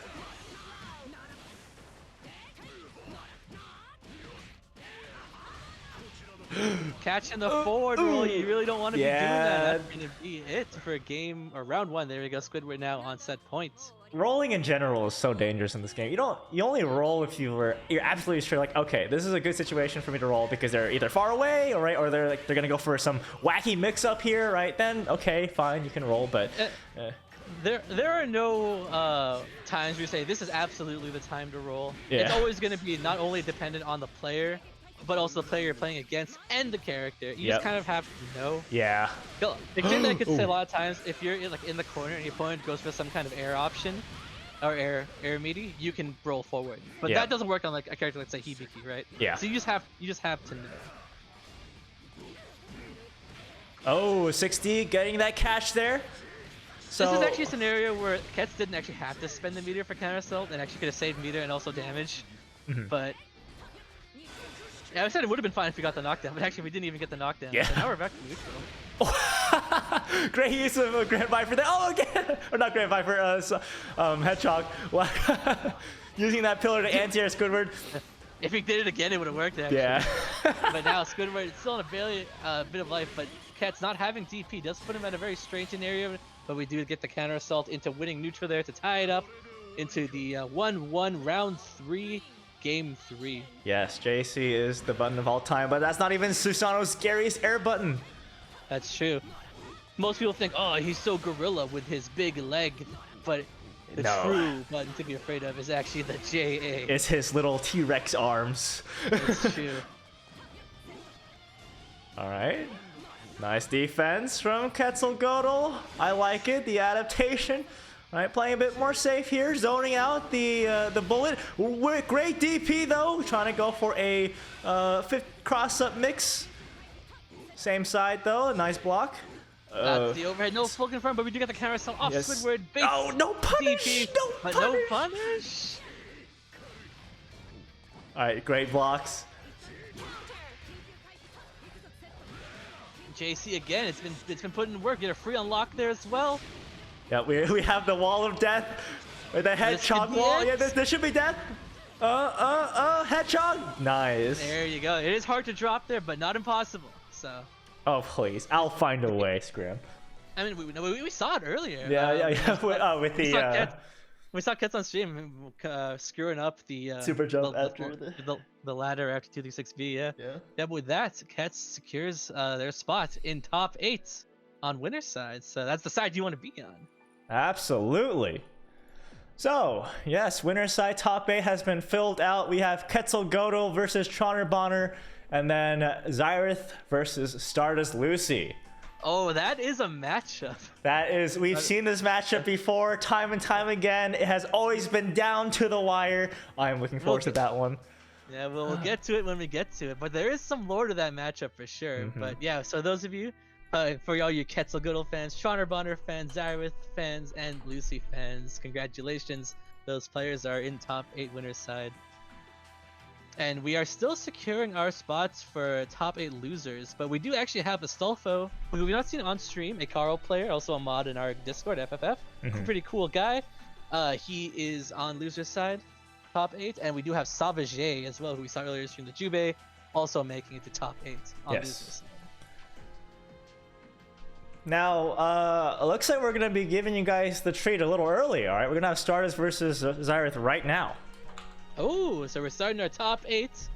So yeah, so going into this a bit lore-wise here, we've seen both players on stream already, but a long time ago when we started kind of like the Ascension like exhibitions, we actually had Xyrath and Stardust Lucy play against each other for their first exhibition, which I believe Xyrath ended up winning. And ever since then, these two have played a fair bit, both either casually or in brackets, and they've both grown quite a bit as players. Like when we started the Ascension exhibitions, they were both probably maybe like very like slightly past the beginner level area, but now they're like contenders to win this tournament, both of them. Absolutely. So I do believe Xyrath has come out on top of this matchup most of the time, but at the same time, I know Xyrath actually hasn't been playing BlazBlue as much. So, and I don't think these two have fought very much recently either. So maybe this is the time for Stardust Lucy to get the run back that they've been so hungry for throughout all these various tournaments and exhibitions. Yeah, looking forward to it. I've always been a fan of watching these two play against each other. Matches have always been super close, and those are always the most hype matches to watch, right? So you know, my favorite thing about all of this, like all this lore and stuff, is that they play characters who are like lore buddies. Yeah, too, that's right? true. Yeah. The boss and his secretary. Yeah, and we got like the funny intro. Yeah. I don't speak Japanese, but you can kind of assume what's happening. Yeah, I'm assuming he's like, hey man, dude, like gotta finish all these paperworks, bro. And Kagura's like, no, I just want to hit on the chicks. Big if true. All right, nice JC catch there. I like that. Going for the JC catch all. Getting to that corner as well. Very nice. That's what I was saying earlier. But usually you're free to roll if your opponent's trying to air me to you, but not against EVG because JC is very big and hits both sides. Yep. Big damage incoming. Yeah, look, Xyrath took one Xyrath took like 2 combos, Stardust took 1, and look at the life difference here. Oh my no! god! Oh my god! Oh, that was an unfortunate drop. Yeah. So 5C, for any character in BlazBlue actually, 5C is usually a very strong, if not the best starter you can get with your character. And we've mentioned earlier, you've seen it before, Kagura's damage is insane. 5C counter hit starter in the corner. Assuming we're playing optimally here, no drops, that's like 6k, maybe more. For you're dead. You're dead. Yeah, you're dead. Oh, so baiting the burst doesn't, or baiting the DP doesn't see it, so then Stardust goes for the grab there instead. So very nice play there. Going for that tricky delay IAD. JC works out, and now Stardust Lucy in a lot of control here. And the reason why JC on EPG is such a good move isn't because the catch is rolling, it's because it does everything. It's such a versatile button. Yep, it's your air to air, your air to ground, your Oki, your meaty. It does it all for you. It's a mix-up option. It's a mix-up option. Yep, tool. it's cross-up. Yep. Great button. All right. Now Xyrath. Drop here. Yeah, counter assault though. Lucy returning to neutral here. Xyrath is actually on point here to win for the next hit. That's gonna have to be a burst. Yeah, there it is. Careful. That was actually pretty smart from Xyrath. He actually stalled his descent to confuse Lucy and then went for a low. Because usually not only in Blaze, but fighting in general, if your opponent approaches from the air, usually you block high and then you immediately block low because lows are just faster than overhead. That's just how it works. But by delaying his descent, he confused Lucy into thinking he might have gone for an overhead. But he just went for the low. Yeah. So that was actually pretty smart. I like that. Big brain. So can we see Stars Lucy bring it back though?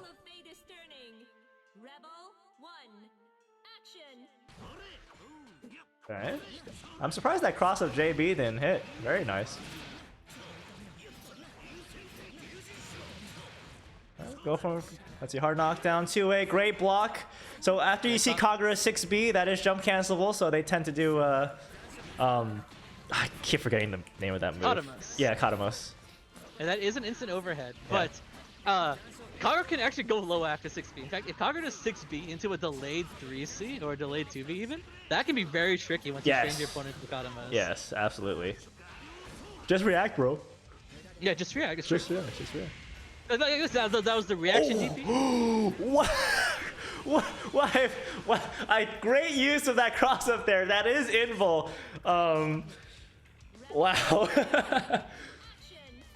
Not something you see too often. Oh, purple grab. Oh. Yep, great tech. The reason why actually we saw Zyra do Wyvern in pressure there is because it is actually a frame trap and catches the opponent either mashing or jumping out. But it looks like Lucy, actually we've already seen it, that Lucy actually very respects Kagura on defense.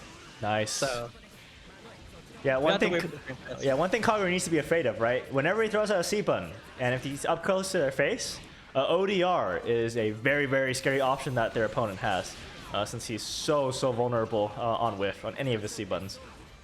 This is the first time we've actually seen a crush trigger used as an actual guard break, and if you saw right there, if you break your opponent's guard, you actually and you throw them, you can't actually tech the throw. It's not possible. Yeah. Oh, overhead! It's big. It's scary. And it does a lot of damage. Oh, we're at 4K and it's still going up. 4.6. DP. I would have DP'd RC there, TBH. I would have done DP RC overhead with Hibiki, because he can do that. That's so unfortunate. Actually, Zyrath got the 5B no tech catch, but Zyrath did not confirm off it. Actually, that's something that he's been so on and off on about. Like, he practices it, sometimes he gets it, and sometimes he just forgets about it entirely. And that was one of the times where it would have been really great to confirm, but it's alright. We're tied 1-1, just like you said. This game is very close. It can go either way now. The wheel of fate is turning. Rebel 1. Action. Alright, Cyrus drawing first blood here. Command grab mix up. That's gonna be 3K in the corner. Oh, trying to go for it again. Ready, Yeah. At least ready for the second command grab. Yeah. Great use of that overhead there, just dodging the 2C. Yeah. Getting caught fuzzy low, trying to bait a DP. 2C, big damage. That's death. If we don't have any drops or any bursts, that's death. Aye. That's like the worst part to drop it too, because Yeah. you're getting a DP punish. Now, Cyrus Lucy is one hit from death though. Keep that in mind. No JC, just JC, just JC. Oh my goodness. Great blocks. But yeah, the falling JC, it hits pretty big below Kagura. So. Yeah, Stars Lucy is starting to go back into her old habit of, you know, doing double jump baits or double jump on their wake up for some reason, right? When just jump into JC will do you just fine. That was a good use of, I think that was 2B, because the move that Zyrath did is actually armored, but it does lose to lows, and that was a low, so that was a good response. Grab once again hitting, and now we're in the corner here. Oh, overhead reset? Yeah, that's a reset. Is that intentional reset? Yeah, that's intentional reset. It's not going to be death, but next mix will get Zyrath, and looks like we're just not even going to have a mix. Yeah, no blocks, no blocks. Honest mids. And now this is once again as close as we get here. This is what I mean, right? Yeah, their matches even have their bursts. Yeah, their matches are always down to the wire. So exciting to see. All right, but Zyrath, nice block on that EA. All right, careful. Be fat, or Katamos, yep. Careful with that. Great use. Great read on the jump. Unfortunately, there's no confirm off that. You need meter, unfortunately. Never mind, no confirm off it. But we're back to neutral. Hibiki setting out his clothes, and again. I think Zyrath would want to burst here, but it looks like he's okay with taking this damage. It's gonna hurt a lot though. All right, JC, just JC. Oh, okay. It's okay. That was a 5A start or 5B starter. Not too bad. Oh, drops the 6C. Doesn't get punished for it though. Oh boy, this is getting pretty close. So just because of the health discrepancy, they're actually very, very close, very equal, right? Because any hit from Kagura will do so much damage. Oh my goodness! And now this is literally one hit situation, and this is probably death if he doesn't drop the combo here into an astral. Into an astral, first astral of the tournament. Woo! Woo! That was wild. Like that was definitely going either way. And once again, I'm reminded how not only do I just love commentating these tournaments, but you're right. This is just a great player versus player match. That's right. Oh my goodness. That's how you end it in style with an astral. Beautiful. Excellent. So with that completed, I feel like we're going to continue with the winner's side. So I'm assuming it's going to be Quetzal Goto versus Troner next. But we'll wait for our TO to confirm. Yes, looks like it. All right.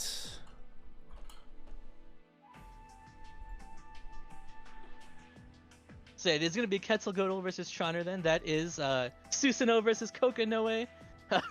So yeah, funnily enough, Troner does have a lot of experience against Susanoo, against my Susanoo specifically, because I said he's my locals and he's also a good friend of mine. Yeah. But at the same time, even if Troner does have a lot of Susanoo experience, I also feel like he struggles against this matchup too, funnily enough. So we'll have to see if he's ready for Quetzal Goto's Susanoo specifically.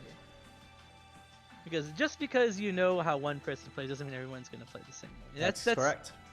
That's why a lot of people who like play with their friends all the time and then enter like a tournament might not do as well, even if they're like a good player overall, because sometimes you just have like the bias where you think, oh, my friend is always going to do this button after this string, right? Mm-hmm. So you always have to be ready for that. But Susanoo, definitely not an uncommon character amongst the net play world. PC most people know especially. Yeah, for sure. But PC is the only place. That's true. I'm sorry. Yeah, I'm sorry. I come from an era where we didn't have rollback for BlazBlue BBCF, so it was completely separated between PS4 and PC.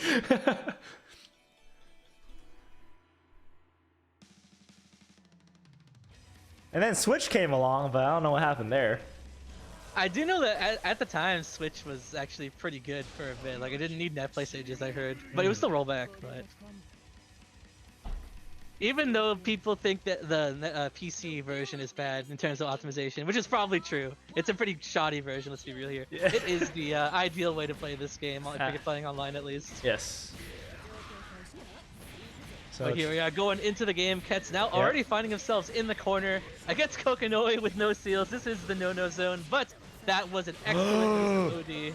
Until you got OD in response. That was a drop! Well, it's good. Yeah, 5B, 6B. Oh, he did 5B, 6B. Yeah, he should have done 5B, like 5C or something. 5B, 5D even. Yeah.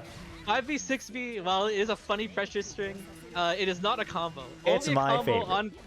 It's only a combo on counter hit 5B or on crouching. Remember all you aspiring Susanoo players out there. Or I guess on air hit too. Like, there was an air hit.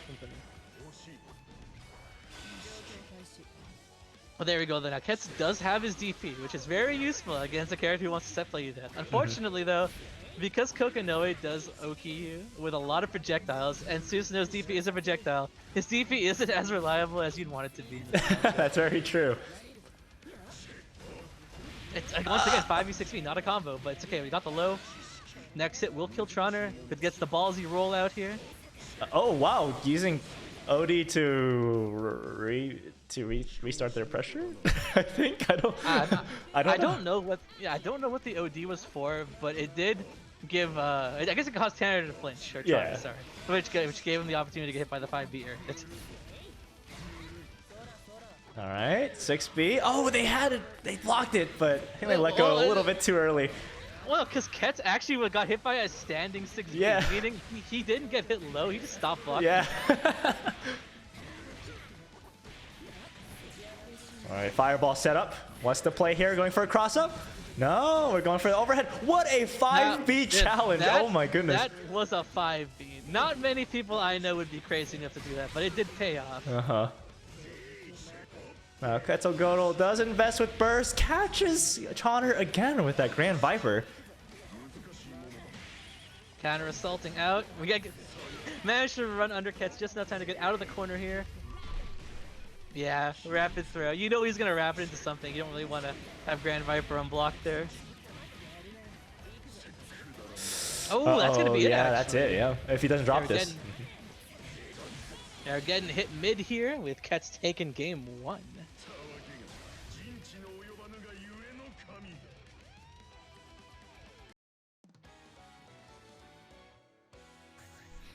I'm not gonna lie. I feel like Chauner Bonner should just do the disgusting stuff. Okay, you do the fireball setup, right? And then while the fireball is on him, you cross him up with teleport. Do it. I'm sure it'll work. What you're saying is true, and that's more or less the optimal way to play the character. In fact, if you've seen Bananakin, probably the best NA Kokonoi player who's actively playing, you'll see that a lot from him. But one thing I like to note about Chauner is he falls under the category of player of wouldn't it be funny if? Like bacon. Yes. Okay. So what I mean by that is you're gonna do some of the wildest things, and because you think, hey, wouldn't it be funny if this hits or if this works? That's the kind of player Chauner is. Okay, fair enough. It doesn't seem to be working out for him because it seems like Quetzal Godel is also the type of player that are like, yeah, wouldn't it be funny if this 5B hits here, right? But let's see, cross up, just do it. Yeah, so he listened to you. Oh my god, oh my, beautiful, just do it, just do the disgusting stuff, all right? Do what you're meant to do as a Kokonoi player. You usually don't see beautiful and then disgusting in like the same context. Yeah. The beautifully disgusting stuff. Oh, 2C, if you're hitting behind him, you have to confirm, very nice. He got his DP and sword. So not pretty decent seals, DP especially, very nice. Unfortunately, we didn't get anything from the overdrive there. And Ket's once again not afraid of Chauner there. Immediately hitting the 2B. This won't kill, but we're going to be in a very spooky situation. Yep, nice blocks. Has to RC there. Oh, I think he let go. Yeah, he actually blocked the first hit, but got hit low by the second hit. Yeah. So now Ket's on set point here. All right. Oh wow, you gotta be careful. I think actually, punish. I think Ket's gonna confirm that with a 2A.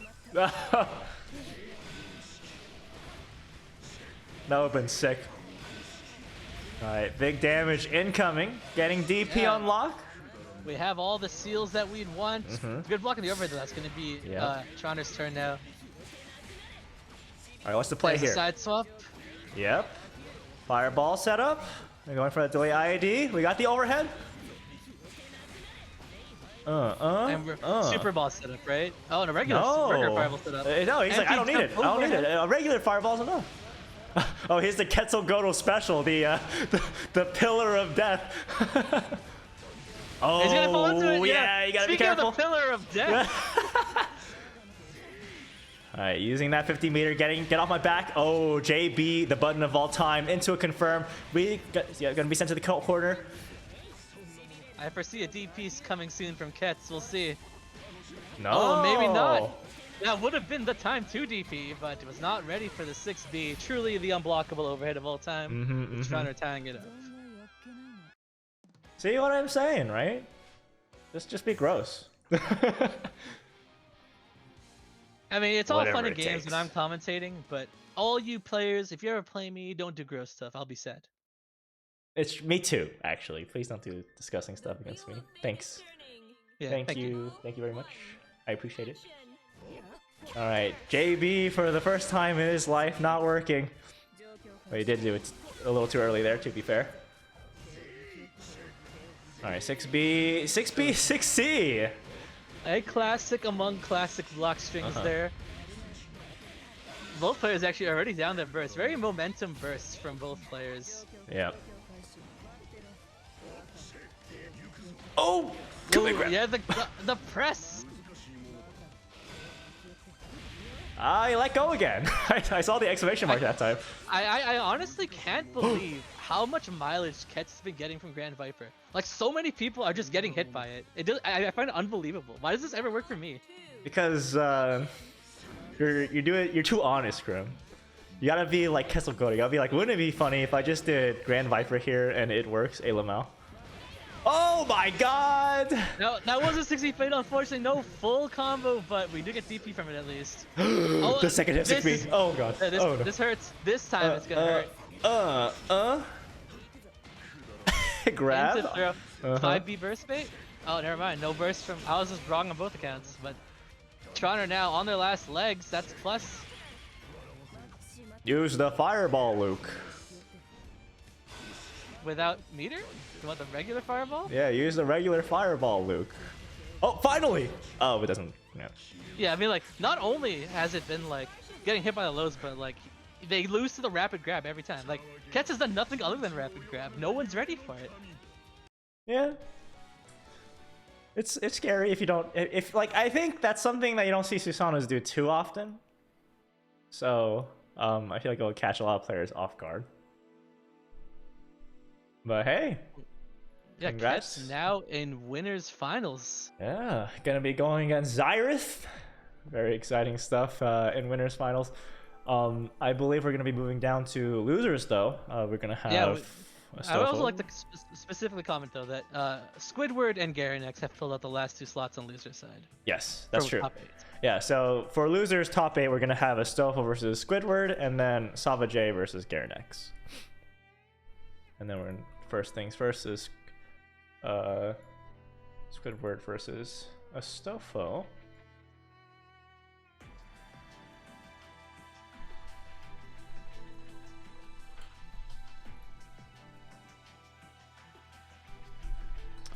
Let me just set this up real quick. So actually, funnily enough, Astolfo is the only player we have not seen on stream in our top 8 yet. Apparently he was knocked out by Savage in winners round 2 and had a pretty long climb up from loser's side to get to top 8 here. So I said before, Astolfo is an Astolfo isn't a Astolfo player. No, Astolfo is a Carl player. Yeah, Carl is something you don't see too often, but he is an incredibly oppressive character. I mean, not only is Carl a rare character, but I feel like he's even more rare at this level of play as yes, absolutely.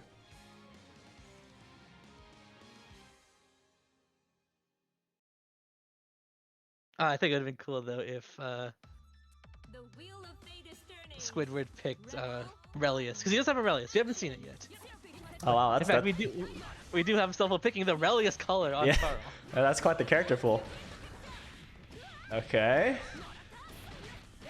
Now this is a really, really awful position for Carl because Carl doesn't have access to a reversal until 50 meter, and also, you know, like just as on his own, he's not that great. Carl without Doll, probably the worst character in Blazed. All right. This won't kill. Actually, no, it will. No, Super, because right? he's super, right? Yeah. I forgot you'd be able to get heat from that. So yeah, that is gonna kill with Squidward taking early lead, but Astolfo not bursting. Astolfo not really known to burst in general, so we won't be seeing it that much unless it's like a really dire situation. Even then, maybe not. Just some people don't want to burst, and that's just how it is. You're free to play the game however you like. But now we're gonna see Carl run his game plan here. Finally got a chance to play. Yep. Showing them the power of Doll and Puppet Master. Uh-oh. There it is. An immediate burst from Squidward here. Oh, there's the burst. That is definitely momentum. Yeah, bursting him into the Rhapsody of Memories here. Yeah. Block this mix, and this one, and this one, and another one. Oh, what an air grab. Rhapsody of Memories is actually worse than Duo Bios from Relius, but still a very scary tool. Like, you lose your turn for sure. Yeah. And you have to deal with, you know, a lot of Carl shenanigans, so. Scary. Great bait on that DP. Astolfo, can he get a side swap here? No, same side, but it's still a scary situation. Oh, no. As long as you get your opponent in between you and the doll, you're pretty much in the corner all the time. Carl can take you to the corner, the pseudo corner, anywhere on the screen. Yep. Nice burst bait. No death, but the mental damage is real, and there you go, the JB to finish off game 1. Yeah, Astolfo looking clean here. Great reads on just Squidward's defensive options in general. He is looking on fire. Oh my goodness. Yeah, Squidward needs to calm down on that defense there. Looks like we're sticking with Bullet, most likely the best choice, as I'm pretty sure, as I mentioned before, Bullet is Squidward's best character. Mm-hmm. The wheel of fate is turning. Rebel 1. Action. Oh yeah, you can't really cross up Yeah. JD, Yeah. because once you're in the circle, she'll always fly to you, as long as you're in range. All Oh, right. interesting. I thought for sure Squid would have gone for the command grab. That's gonna get the free doll teleport in. And now, I mentioned before, if you're in between Carl and the doll, you're in the corner, essentially, even if you're mid-screen. But if you're in the corner against Carl and the doll, you're in like the super corner. Yeah. But right now it's fine. Squid does have momentum here into a throw Oki, and that should be game one, or round one, sorry. Yeah. Ending in more or less the same way round one ended last time. Yeah, it was a very quick game for Squidward, but then Astolfo brings it back for the next 2 rounds. We'll see if Squidward can keep the momentum here, though. Definitely going to need it, because this is losers, right? So anyone who loses here is out of the tournament. Oh, interesting air grab there from Astolfo. Catching Astolfo with the lows. Again. Yeah, the lows. You know, Bullet is she does have an overhead, but I think she can only do it off of either the A moves or 5B. So you don't have to worry too much about the overhead, but it is something you have to watch out for sure. Yeah, yeah. Squidward just having Astolfo on lockdown. Astolfo will have 50 meters soon for his reversal attempt, so if he wishes to do so. Oh, he's dead. Oh, He's dead. never mind. It's just Yeah. wow, that was fast. I mean, that's just what happens when you just run at him, and he has no doll, no defense really. Lose neutral. Your burst is already gone. I wasn't sure what Astolfo was going for with that OD at the start of round 2, but because of that OD, he actually didn't get his burst all the way back until he was already dead. Yeah. So Yeah, the round just went by so fast. I was sure that Astolfo will at least have burst back. I mean, usually the benefit of using OD is you get it back a lot faster. Not only do you not lock yourself out of active flow, but your burst timer resets to 3 instead of 0. Yeah. But yeah, it's just He didn't get it back. Yeah. immediate aggressive burst to keep Astolfo in the corner, getting caught low once again. Yeah. Now, will Astolfo use burst here? I mean, like Squidward has shown that he's very, very capable of locking him down. Astolfo just down so much health. Oh, with the There's the taunt. taunt. Yeah, I did mention before, Squidward is known for taunting as well as purple throwing. Because it's very BM tactics, at least as far as people are genuinely concerned about. Personally, I actually don't mind. I mean, if you can get away with taunting, then cool. Like, he taunted and he won. That's great. I think that's awesome. And I would do the same thing. But if you taunt and lose, then you deserve to be shamed. Yes. So that's the risk you take. Great anti-air from the doll there. Careful of the homing. Yeah, JB and it's a scary button. Gotta respect it. Volante misses there. Oh, yeah. And roll tech. No, you can't. Yeah, that is going to catch your rolls because she flies at you once you're in the circle, as I mentioned before. There, that's what you got to do. That was a good delay tech timing. You still lose your turn. Yeah, that 3C has been catching his stuff was so much. And I think that was a burst bait attempt from Squidward there. Challenging the doll, preventing it from doing anything. Very good. Oh, Vivace. Oh. I'm out of here. I'm surprised Vivace actually got Astolfo out of there. All right, Rhapsody. Nice forward roll there. Now, unfortunately, because the doll is too occupied doing super, Astolfo couldn't really do much there. And doll meter is about 40%, pretty low. So Astolfo needs to be careful with next mix-up. Should kill here. Oh, using the ODEA. Okay, securing the kill, making sure Squidward doesn't have a burst available. Yeah, absolutely, Astolfo could have just done a combo off that, but there's a very real chance Squidward would have bursted, so did not want to take the risk there. Yeah. Just wanted to make sure that Squidward was dead. Yeah, and that's a completely viable strategy there. Oh, hiding into the JD. All right, Astolfo, gotta watch out. 3C has been catching. There it is. There's the block. And then jump out. Beautiful. Oh, but this is a JD start. It's gonna hurt. Yeah. Carl has little boy health, so he can't take another one of these. Careful. Watch out. Command grab potentially. Oh, dangerous defense. Doesn't go for the unblockable setup there. And that was actually, although these 6As though, definitely. Yeah, they've been doing a lot on of work point. for They've Astalfo. been great. Oh! Not only did you beat the 720, but it Oh, also JD! beat the You burst. you gotta burst. Yeah, you're gonna have to burst that. Oh no! Okay, wait. Oh, so many straight hits, no combos. That's all right, but that was very scary considering Astolfo was actually not only was he about to die, but the doll was about to die too. But the Oh my straight God. damage added up for the Astolfo taking it literally as close as you can get to. Oh my god, that might that was scary. Yeah, that was a very interesting turn of events from both players. But congratulations, Astolfo moving on in losers, going to losers round top 5. Very, very nice. And then we're going to have Savage versus Garanex up next. Oh my god, that was a stressful one. It's true, like after game 1 I was like, oh, Astolfo got this. But then after game 2 I was like, oh, Astolfo's gonna lose this. Yeah, So and I was then just like, game 3 was like, wait, what's going on? well, game 3, round 1, I was like, yeah, he's lost momentum. He's shoddy on defense. He's rolling, you know. Yeah. But after, I think once Astolfo actually started using 6As, that's like when everything changed. Yes. But Absolutely. yeah, here we are going to the next game though. Yeah, we do have Garanex versus Savage, Jubei versus Hazama, both very mobile characters. Mm-hmm. Does Hazama have any crouch confirms? Hey, Hazama players, does he have any crouch confirms? Hey, I was asking you, not Hazama players. Listen, man, you think I play Hazama? Oh, there we go. 5C60 according to Garanex. Oh, okay. That one's pretty good actually. Yeah, that sounds like it'd be fine, especially because 60 is how you set up your drives in your combos. Yeah. Latest turning. Rebel 1.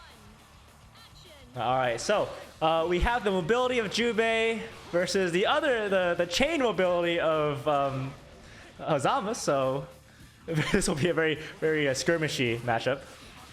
Oh, nice chain though. 5D caching Savage, and now we got the 665B link. Impossible. They're going Sure, for how do you 65B? You can't. It's impossible. I'm telling you. Okay. 5C, 6C. Nice. Oh, anti-air. So. You know, Jubei has probably one of the worst, if not the worst, anti-air in terms of frame data. But Yeah.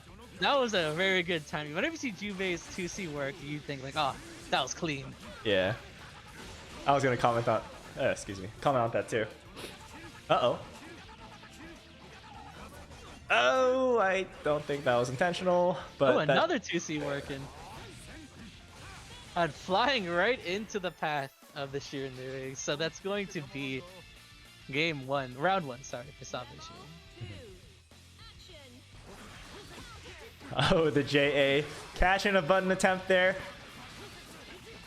Going for the hard knockdown into. Oh, 2B catch, but great jump out from Savage. That was an interesting trade.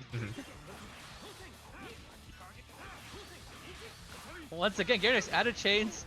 Savage though bursting immediately from the 2B. Yeah, these anti-airs these have been two- working. Oh my god. The thing with Jubei's anti-airs, not only is it slow as a move, but it's also slow in terms of head and ball. So it's just slow. Yeah. But you have to do it very preemptively. So the fact that these anti-airs have been landing shows that Savage isn't necessarily reacting, but it's predicting. Yeah. And so that's some good knowledge from Savage. I have both players playing pretty careful. Oh no. Trade not in favor for Savage. And this is gonna do some good damage unless you drop it. But it's okay. It's okay, we got the Yep. follow-up combo to tie this game up round 1-1. So how it's gonna happen this last round here, Savage only at 5 stacks on their burst. Garanex having the burst available. Never mind, I lied. Garanex, yeah, just Garanex immediately using that burst. he does not have the burst available. Alright, we got combos. 3.2k, solid. Oh, no tech. Oh, wow, quick rise from Savage there. That's a very Yeah. risky to do in the corner. Ooh, the JC counter hit, nice confirm. Purple it's a grab. purple throw. Mm. And we did see it work against Lucy, but Hazama can contest Jubei on air purple throw tech with his chains, so you can't really be doing that against Hazama. Yeah.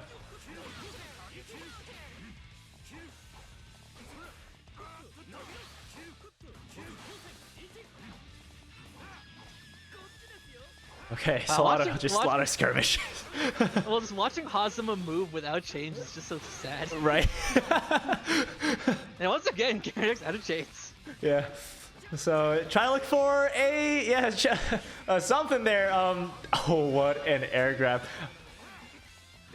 Just a lot of just straight hits. These confirms not quite connecting. I did not think that JD would hit. Oh, but the first base. That's death if he doesn't drop. Yep, it hungry simple. coils into super. Nice. I do think it would have been cooler if Gyarados baited the burst into Astral, but you know, we got the kill. That's all that matters. That's true. And Hazama does have a very non-standard Astral input, so I guess I can't blame him. Yeah, the pretzel. Yeah, the pretzel. Yeah, Probably the second weirdest Astral input. Isn't there a shortcut for it? Isn't it like I don't remember. Can you just 720 it? Is that a thing? You can 728, but Yeah. because I think the pretzels have circle back, you have to make sure you 720 it while you have to 720 it clockwise. Oh, okay. All right, a little bit too far away for that 665V to connect. So now is Savage's turn. Great tech there. Oh my goodness. All right. Careful. Yep. You don't want to ODEA there. That's when Hazama's at advantage. Oh, great ODEA from Gyarados. And now he's gonna have active flow. What? The wake of blow. Why? Why? Who? What? I mean, it's fast. It was a quick tech. Yeah. Wow. I'm just. Wow. If you're not timing your meaties right, then. Okay. All right. I'm down. I'm down for it. Oh, actually, that moment there, that was a time where Salvador could have actually gotten the elusive Jubei 6B, but I guess they weren't ready for it. Because Jubei 6A is a parry, we saw it before against Stardust Lucy, but Jubei 6B is also a parry. However, it's the worst parry in the game, because it only parries moves that are specifically lows. Yeah. Not put moves like a 2A, but it has to hit you low for it to be parry, so you better know what you're doing when you use it. But that moment, Salvage actually saw Gyarados was in 3C. So 6B would have worked, and it's a fatal, and it's actually a pretty alright starter. So I think that would have been hilarious. I'm trying to counter that chain there.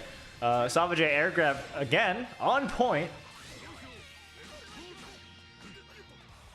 I don't think we wanted the 2A there. Yeah. So I think it caused Gyarados to tech. I think there's an example of Jubei's anti-air doing what it's supposed to do, losing to air moves. Oh wait, actually, you know, I wonder how effective Jamagian in neutral is against Jubei.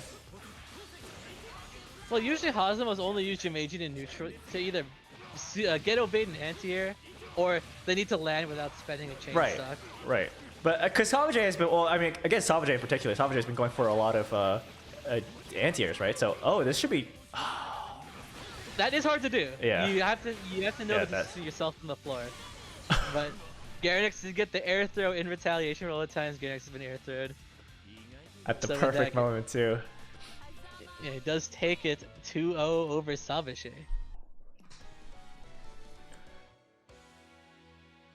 Great run from Salvage, and congratulations to Gyarados moving on. Yeah, nice stuff. Just great adaptation from both players. The anti-airs from Salvage was insane, right? Like especially with Jubei. That's very good. Whenever I see Jubei actually land his 2C, I'm always impressed. Yeah. All right. So up next, I believe we're gonna be continuing loser side. Yes. So Stardust Lucy versus Astolfo. Losers quarters.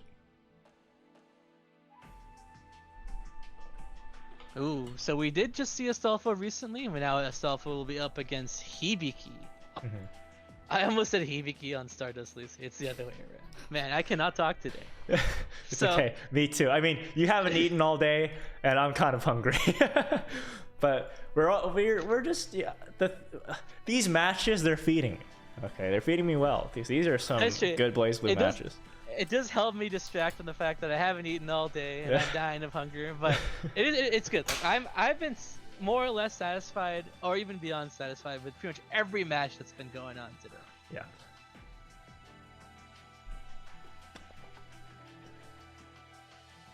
All right, so we're waiting for Astolfo here. We did see some very clear weaknesses from Astolfo last time they played, which is defense, specifically frame traps and the fuzzy lows. What surprises me is that Stelfo actually has really solid defense. So I was surprised that those 3Cs were catching him so much. It wasn't even like the 3Cs, like the 2Bs as well. Yeah, like 2Bs, all those 3Cs. well, like all the lows hitting and all the rolls hitting as well. That's a sign of impatience. Yeah. So, maybe Astolfo just does not know what to do against Bullet, because Bullet can actually pressure reset you very easily. Mm-hmm. So if you're unsure, you just kind of want to wiggle out, then that's what's gonna happen to you. Yeah. So if we see something like that against Lucy, then Astolfo will die for sure, because Hibiki is very good at frame trapping you and also very good at catching lows. But if we clean it up a bit, then it's gonna be a little rough, because blocking Carl as anybody, and no matter who you are, You're gonna have a bad time. It's gonna be hard. Even if you do block it, you're not gonna have a good time blocking it. Yeah. So that's just how it is. Carl is one of those characters where you have to block. You can't really try to jump out. You can't try to like DP out. You just gotta block. He's that kind of character.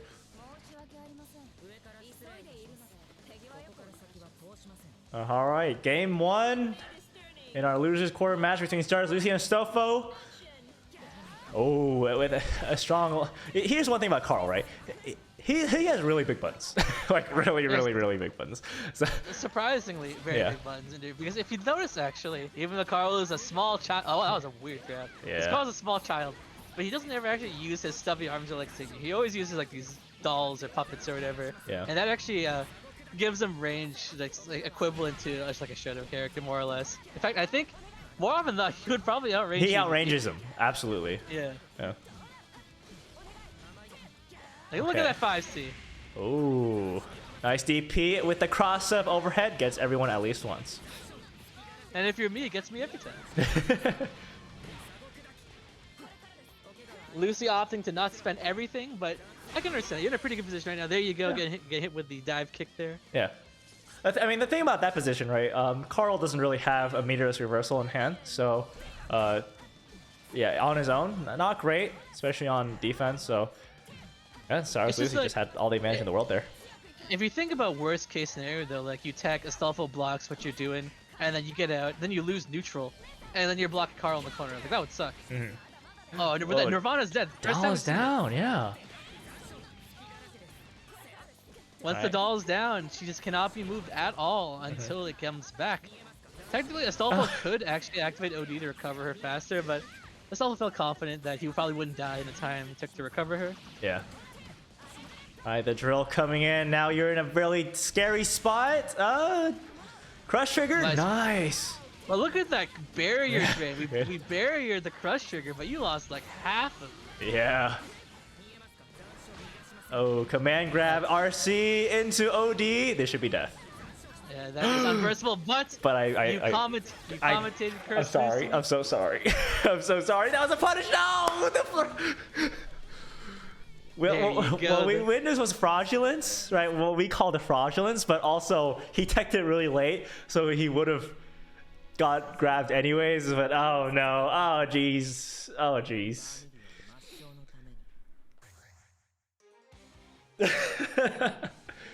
And once again, we're just like if you could point a weakness on Carl, either it's like his low HP or just bad defensive options, and both of them are definitely showing in these games. Where if Astolfo hasn't been a chance to run his game plan, you better be ready to block. And since we haven't really been seeing that, he's just been getting blown up. Okay, well, but defense-wise, once he has 50 meter though, he is kind of scary because he has dangerous defense, which is practically a reversal. That only works if the doll's positioned in the right spot. Like right now, if you were to dangerous defense, you'd have to do, I think it's 4D. Yeah, I think and so. that is a lot harder to time. And then if the doll's on the other side of the screen, you have to do something different as well. Yeah. And in this position, like before he did that, you wouldn't have any dangerous defense at all.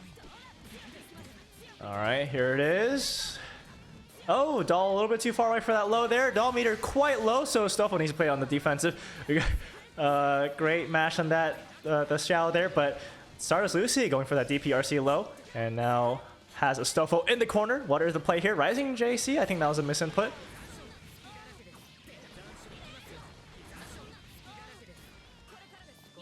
Okay. Oh, empty jump low. Astolfo probably won't be bursting this, so this could be death. Super. There it is. Yeah, I had a feeling that was gonna kill, but I did not think he would be able to extend the combo that long. Oh yeah. So Hibiki, yeah. Hibiki actually gets a pretty good extension to the corner like that. Hibiki routes in corner, it's really solid. And actually, he has a lot of routes that a lot of people don't do mid-screen that nets him a lot of damage in corner carry too.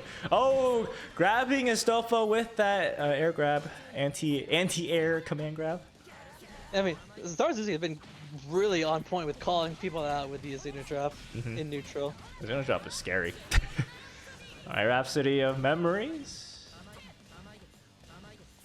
But nice defense. Oh, good block though. Yeah, we did actually manage to block all the Rhapsody of Memories. That's a classic, the empty shadow grab.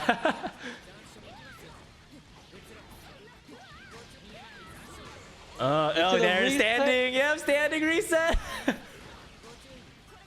Drops it. Oh no. Okay, wow, nice tech. But can we get out of this? Astolfo's still in a bad position. Astolfo needs to use that doll. He's an OD. Abuse it. Ah, JC. Oh, the JC.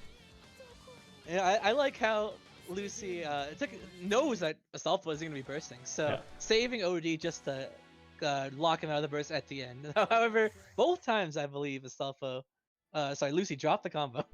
But still, it's alright. With the idea was there, and in a perfect world, that was like absolutely the correct choice. That's how you super punish people who want to hold on to their bursts.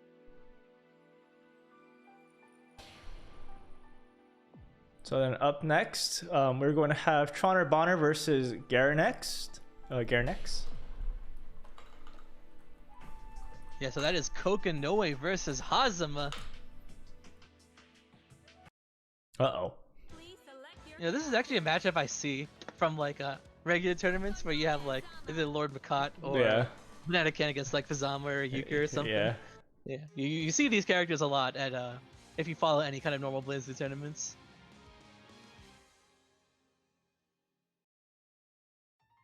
Who do you say it's in favor for, character-wise? Kokinoe. Yeah, I would say so too.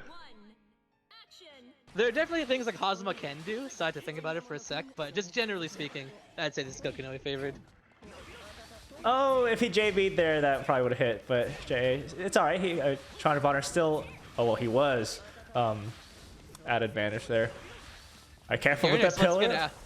I find it funny, like, Troner's actually keeping his distance when Garenex can't approach. Like, he just can't without meter.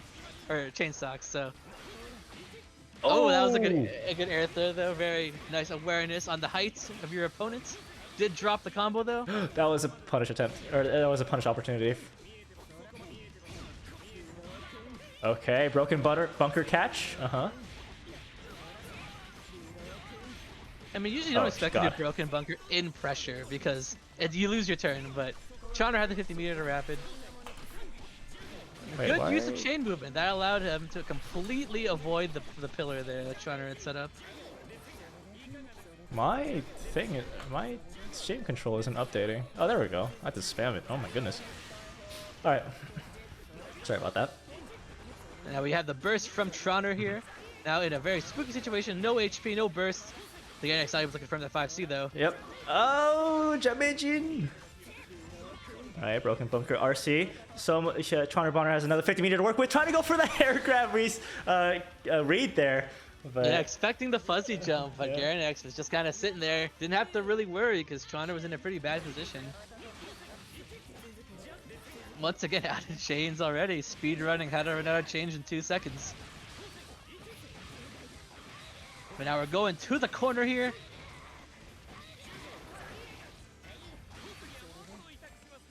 Oh, the 6B! You know you never really want to see 6B. It's mostly it's micro 5B, right? Yeah. Yeah, but 6B is plus and it is a fatal, so it is a move. But the only time, there it is, the classic side swap overhead. The only time you usually use 6B is when you've trained your opponents so well that they block 6A all the time. That's when you do 6B. Oh no, fell into the fireball because it was for some reason still active. Thank you, Kokinoe. Very cool. Oh, Jamaican doesn't quite cash. Nice OD, but needed to EA there because it was too early. Just gotta EA, just do it. Just gotta EA. Oh no.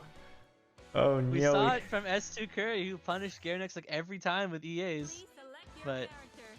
oh, we can see a character swap. Yeah, we are. Trauner does have a bang. Okay. Looks like Trauner wasn't really feeling Kokonoe against Garenex, so we're going bang. An interesting character choice. Now I wonder if we're gonna see like the fist gameplay where Chana runs out of nails within 10 seconds. No, I don't think Trauner's that kind of player. Oh, okay. But even still, like at his core, Trauner is still the wouldn't it be funny if. So we might be seeing some wild stuff. All right, nice. Evading the 5D chain there and punishing a 5-8, but oh, what a mashup from Garenex. Messed up Oki from Chauner. This is also a matchup I see. If you just replace Makat or Banana Can with like Killakobe. Yeah. So.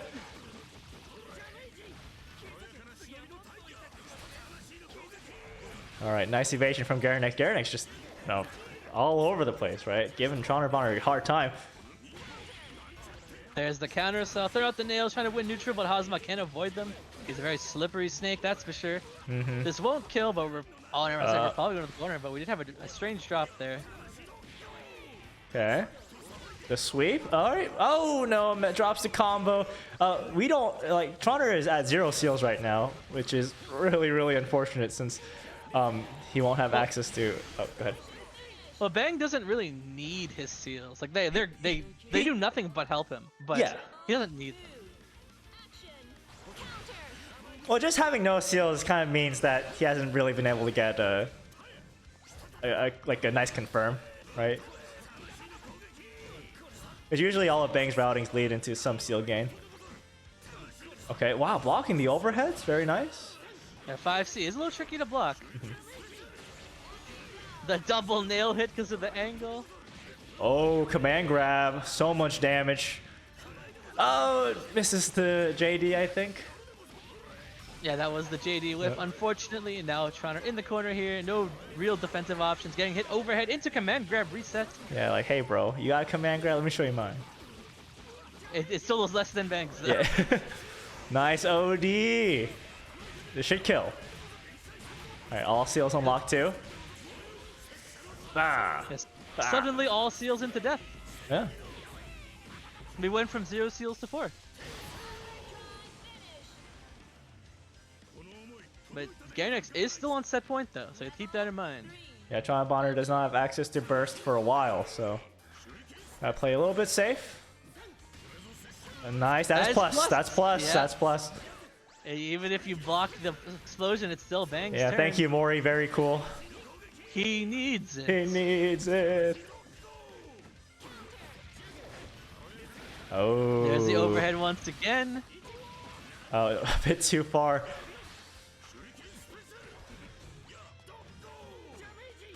Blocks Jim aging a little too shallow on the dash, so we didn't actually get the side swap there. There's the nail. The little nail that could. Unfortunately, we didn't get a full pressure conversion off it though, so now Garenex taking his turn, throwing Trauner into the corner here. Yeah. All right, what's the play here? Super on wake up doesn't quite work, and we got a 5C confirmed. Yeah, This can lead into so much damage depending on the route. Oh, burst break. I think Trauner had to use the Ashura super there. Yeah. Oh, he keeps going for these burst baits. Oh my goodness.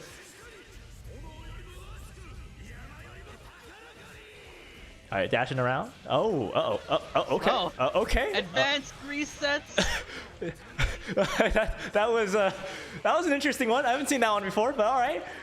Oh, misses the command grab. Oh, he drops the combo into super. Nice. There's the Ashura. It's not gonna kill though, but we're very low on life. Yeah, roll backwards. One nail. That's the last nail. He's out. Yeah, and he might be dead here depending on the mix. Watch the head. Watch the dome. Oh, he's moving around. Hey, what are you gonna do? There's the OD. Can't quite punish there. So yeah, Garenex that's scary. This is a really scary position because now Garenex can play his chain gameplay without without worrying about him running out. So yeah, that's just that wraps it up. Yeah, I feel like you probably should just kept your distance because once you can see the chains coming from a further distance away, then you can just react accordingly. But yeah, there you go. Garenex does take a 2-0 over Trauner. Yeah.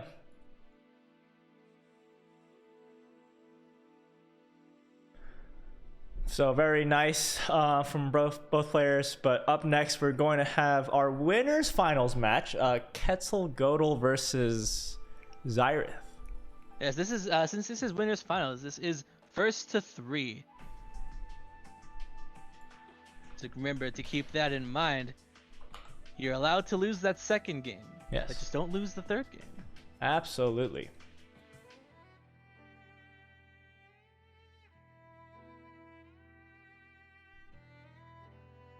But yes, this is Susanoo versus Kagura. This is a matchup that I believe not only has Zyrith himself played this matchup like on a personal level with Quetzalcoatl, but he knows the matchup because he plays against me as well. In fact, I played him earlier as Susanoo, about like an hour ago for the tournament at least. So Yeah. So hopefully those matchups experience will come into play here. Will help him out. But at the same Quetzalcoatl, time- that's no slouch. Yeah. yeah, at the same time though, because Zyrith does have the matchup experience, but so does Ketz because like I said, they play each other. Mhm. So we'll see how it goes. I know Zyrith is actually telling me that he feels like Quetzalcoatl has actually gotten a lot better as of late. Just like from before, his confirms have gotten better and stuff like that. And confirming with Susanoo is very important. Yes, absolutely. Those seals will, it's a do or die, right? You got to get those seals.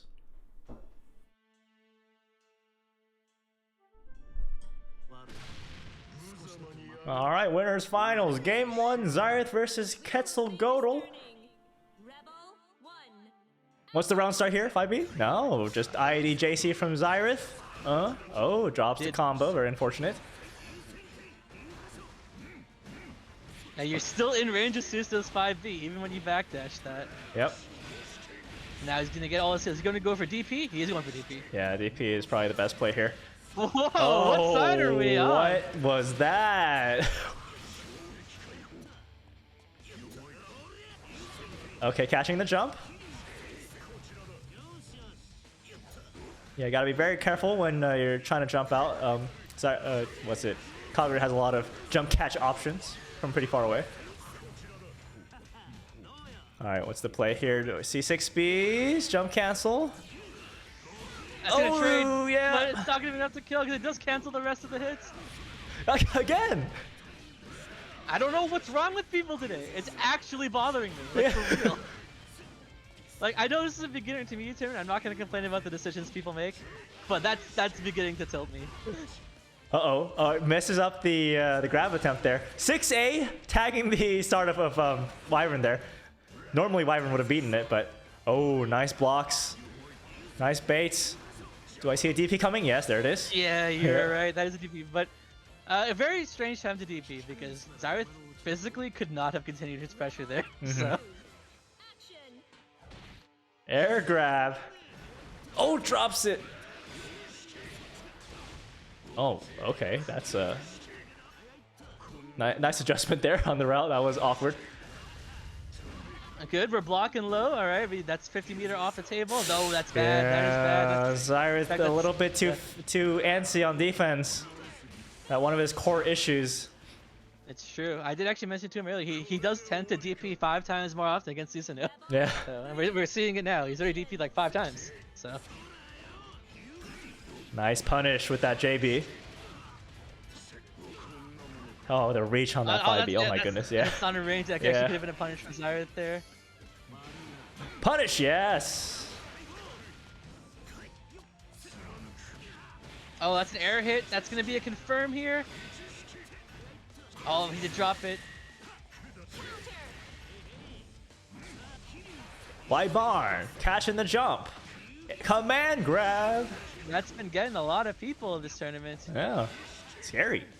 You got the free DP unlocked there with the JD. Oh That's no. it. Astral. Yeah. That's the way it's got to be.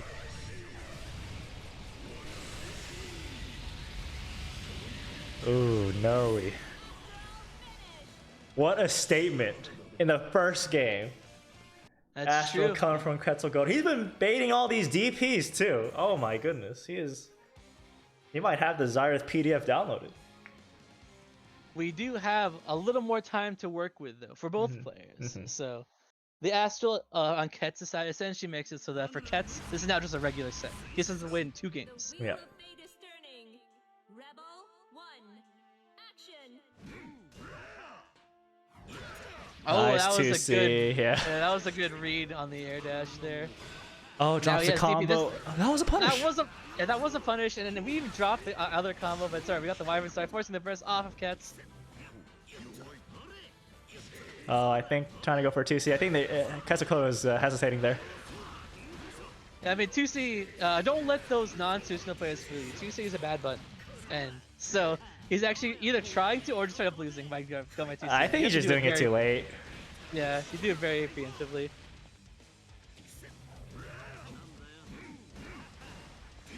Nice, there it is. Great bait. Yeah, we did have the 50-meter rapid though. Yeah. Like Whoa, if it's 50 meter to DPRC to get out, fine. I get it, but oh no, letting go of block again. I hate everyone and everything. Let it be known here. Oh no, he's dead.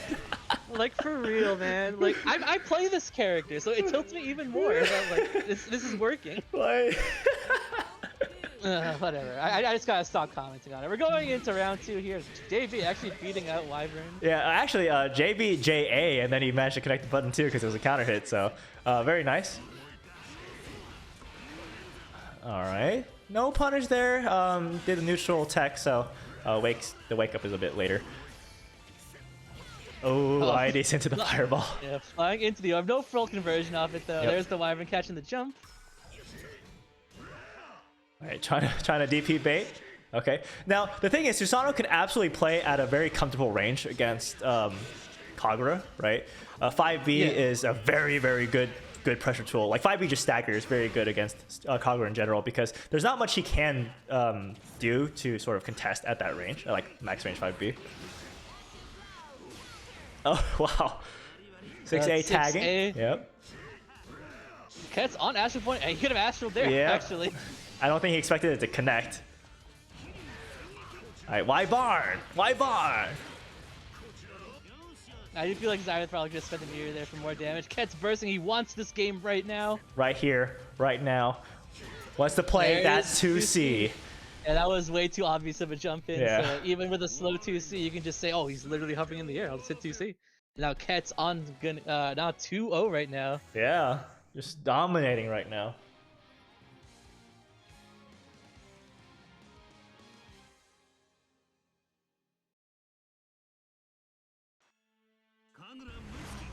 The wheel of fate. The nice thing is that I feel like Zyrath is starting to calm down on these DPs, which is good. I mean, because Ketz has actually been literally doing like 5B, 5C into Yeah. nothing because he's Yeah. affecting the DP. So he can mash. Take it to the next step essentially. Where Yeah. if Ketz is always baiting your DPs, you just have to just do a normal. Yeah. Nice use of surfboard to get out of the corner there. Ketz unlocking DP here. And immediately putting it to use. Nice block. Good block on the No overhead. No punish, punish. I think he was expecting an RC. I would have expected an RC there too, to be Yeah. honest. All Well, right. opting for level 2 wheel instead of headshot. Sorry, a Grand 2d6b. Yeah. I guess we have seen like the level 2 wheel has been Garenex's neutral button. Yeah. Yeah, Zyrath needs to just contest with a normal button. Like, there's just way too many DPs going on his side. Oh, 5B round start. And, yep, go. Oh, drops it. Oh, 2B. I'm pretty sure that's supposed to be 6B. Yeah. But wasn't even ready. You can still confirm off 2B. Just wasn't ready for the 2B to hit. There's the overhead. Nice, JC. Oh, too far away. Very unfortunate. Zyrath trying to just find his way in. Oh, but With the throw counter. BFAF on wake up. Interesting choice. Forcing the burst off. There it is. nice. 2C punish. Yeah, like, you know, one thing Kagura has is his punish game, right? I feel like that's something Zyrath should start focusing on instead of, you know, trying to be so Astral again? aggressive. Yep, that's There it. it is. 2 Astrals. That's going to close out the set 3-0 of them. A very strong 3-0 suit. I don't even know if Zyrath got a round. I don't think so. That was rough. That was rough. Yeah. That was one of the more one-sided winners finals I've seen in a while. Yeah. So now we are going into losers semis with Stardust Lucy and Garanex.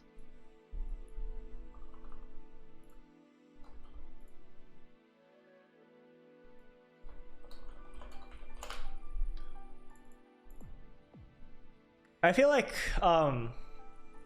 Quetzalcoatl's game plan, it can be countered fairly well with a patient playstyle, right? Because Quetzalcoatl tends to throw out buttons to catch you doing something, whether you're jumping, whether you're approaching, etc., etc. So the one thing that Zareth did really well was he was like, hold on, I can just wait here, wait for him to do something, right? And then he managed to whiff punish level 2 wheel.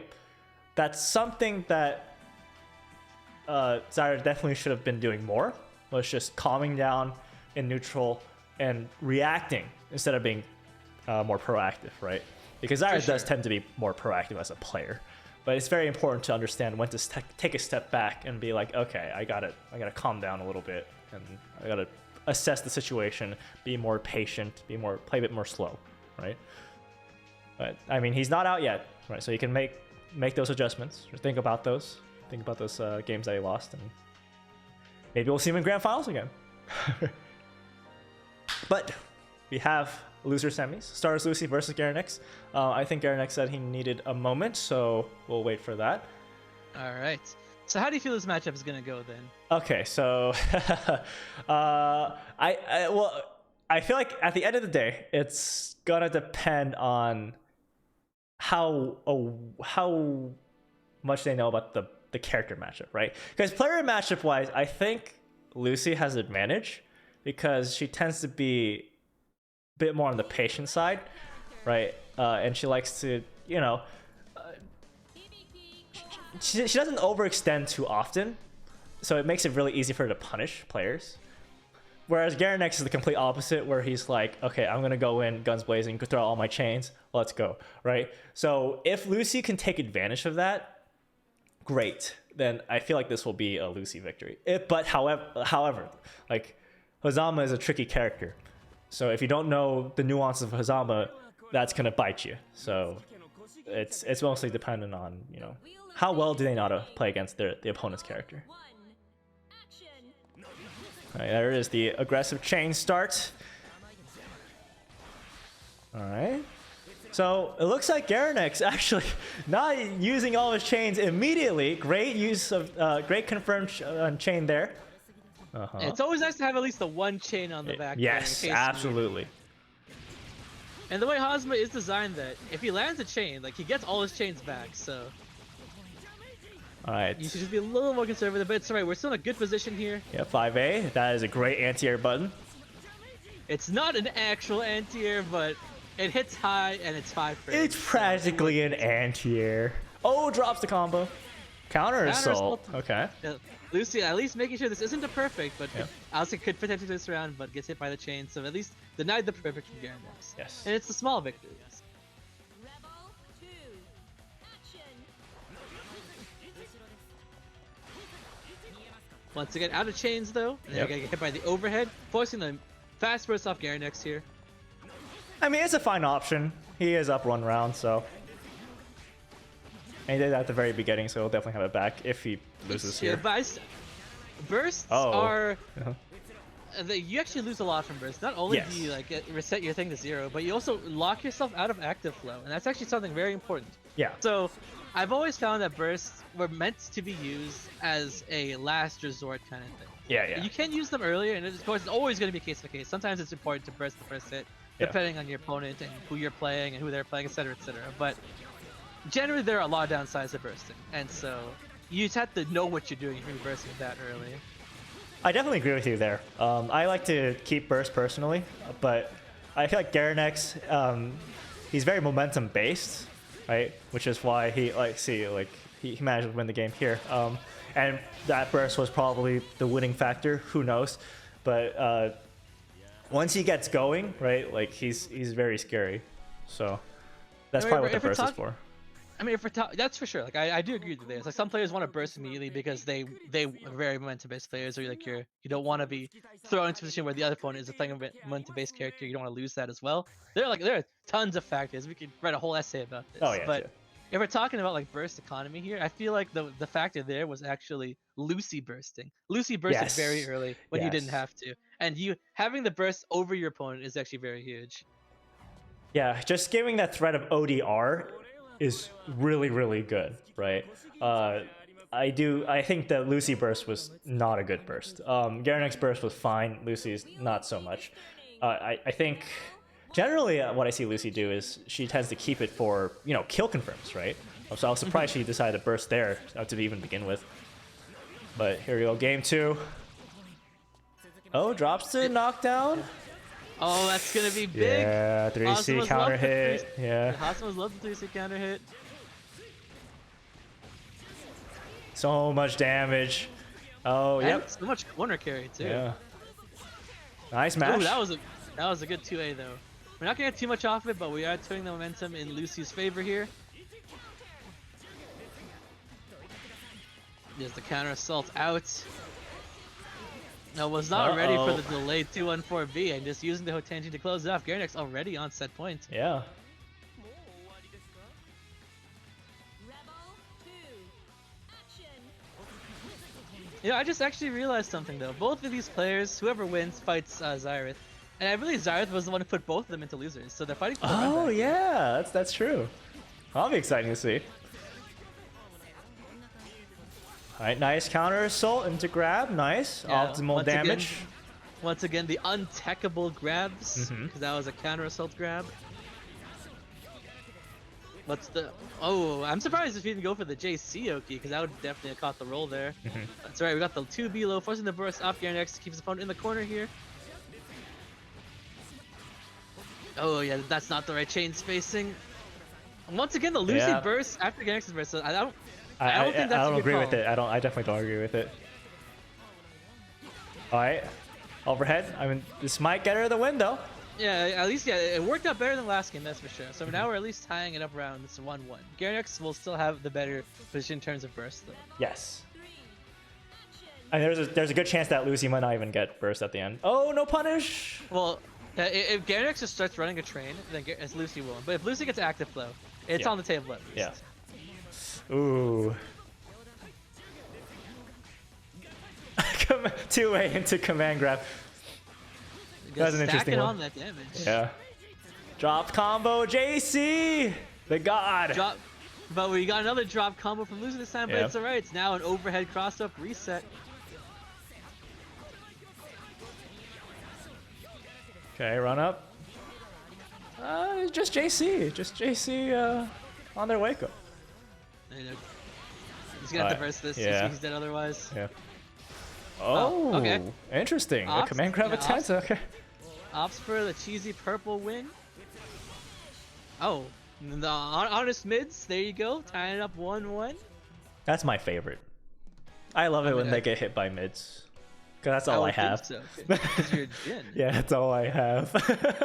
Yeah, you can't lie to me, Mr. 19 frame overhead. Oh please, what am I gonna do with it? You're gonna get damage. That's all that matters. And you get to keep your turn. Oh, that's so cool. Anyways, I would take your 19 frame overhead at least to nothing over like my literal 28 frame overhead. Almost half a full no, second. I want your overhead. Screw you. I get to confirm afterwards. What the? Get the hell out of here. If it never lands. What are you talking about? Your overhead's almost 10 frames faster than mine. Ah, please. I need 50 meter.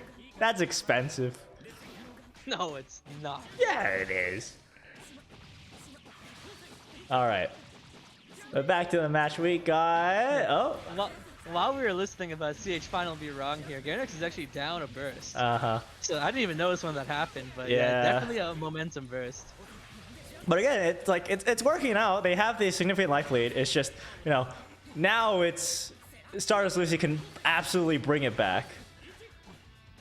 She has her OD available, right? And okay, there's that. That's a classic. Yeah.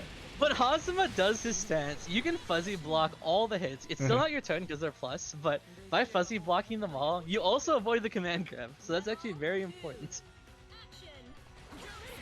Oh, that beat Jamajian. I didn't expect that. I thought Jamajian was just the best move in the game. Has its uses.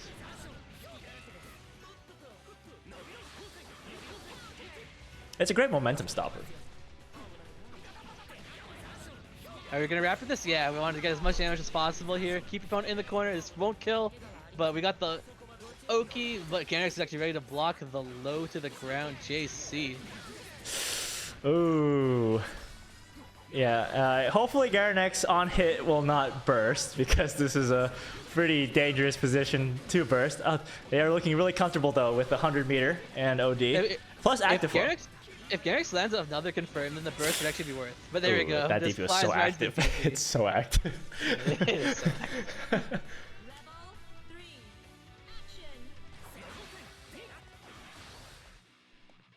So this is it. This is the last possible round. Who's gonna get the run back against Xyrath?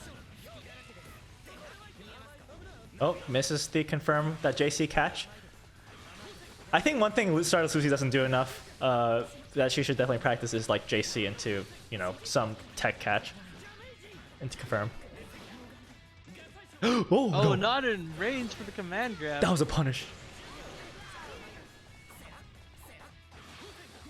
Okay, 2BB.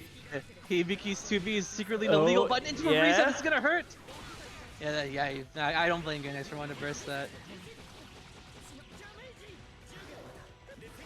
You can fuzzy jump. Fuzzy jump is a strong option against that. He assumed that it was gonna hit. Oh no! The Hazama! He did the Hazama! No! He autopiloted. Oh no! You hate to see it. That was like the most Hazama thing I've ever seen. Oh my god. That was... Damn. Okay. Wow. You know what? I mean, kudos. Like Lucy blocked the 6A. You don't usually see that. All right. Even in high level play, right? You don't see that too often. That was man. It's true. Like, you know, speaking of the overhead discussion we were having earlier, like Hazama takes like such a risk when he overheads you, and even then, like to confirm off it, he needs 50 meter unless you're not counting counter hits here. So it is definitely a move, and usually most people don't block it. So, or at least the Hazama players are good enough to know when to use it so that they don't block it. They're conditioned in that way. But when it is blocked, like, you better be ready to at least not do that. Yeah, I mean, just don't press anything. It's the same for Jin, right? Like you Jin, you do 6A. If they block it, then you don't RC because you're just wasting 50. But it's still your turn, I guess. Yeah, I mean, 50 meter. But if you with Jin though, like if you do it 6A into rapid because you assume it's gonna hit, you still take your turn. You just. But for Hazama, you lose it. Yeah, you get punished if you lose 50 meter. Yeah. Like, even like the middle ground here, like with Terami, he would, if he autopilots his overhead into super, he's the only way you can combo after it. At least his super is an overhead. It can also be a low technically, so it's a 50-50. It turns into a pseudo mix-up. But yeah, with Hazama though, that's It's just you're dead. and he did literally die. Not only was he killed by a big strong combo, but he's also kicked out of the tournament. Yeah, that's as dead as you get. But it's still a good run though, of course, from Garenex. That was, I think, 4th place. So now this is the fight for 3rd place. Yes. We're having the run back of Lucy versus Xyrath. I want to see 2-2 down to the last round, please. Please and thank you.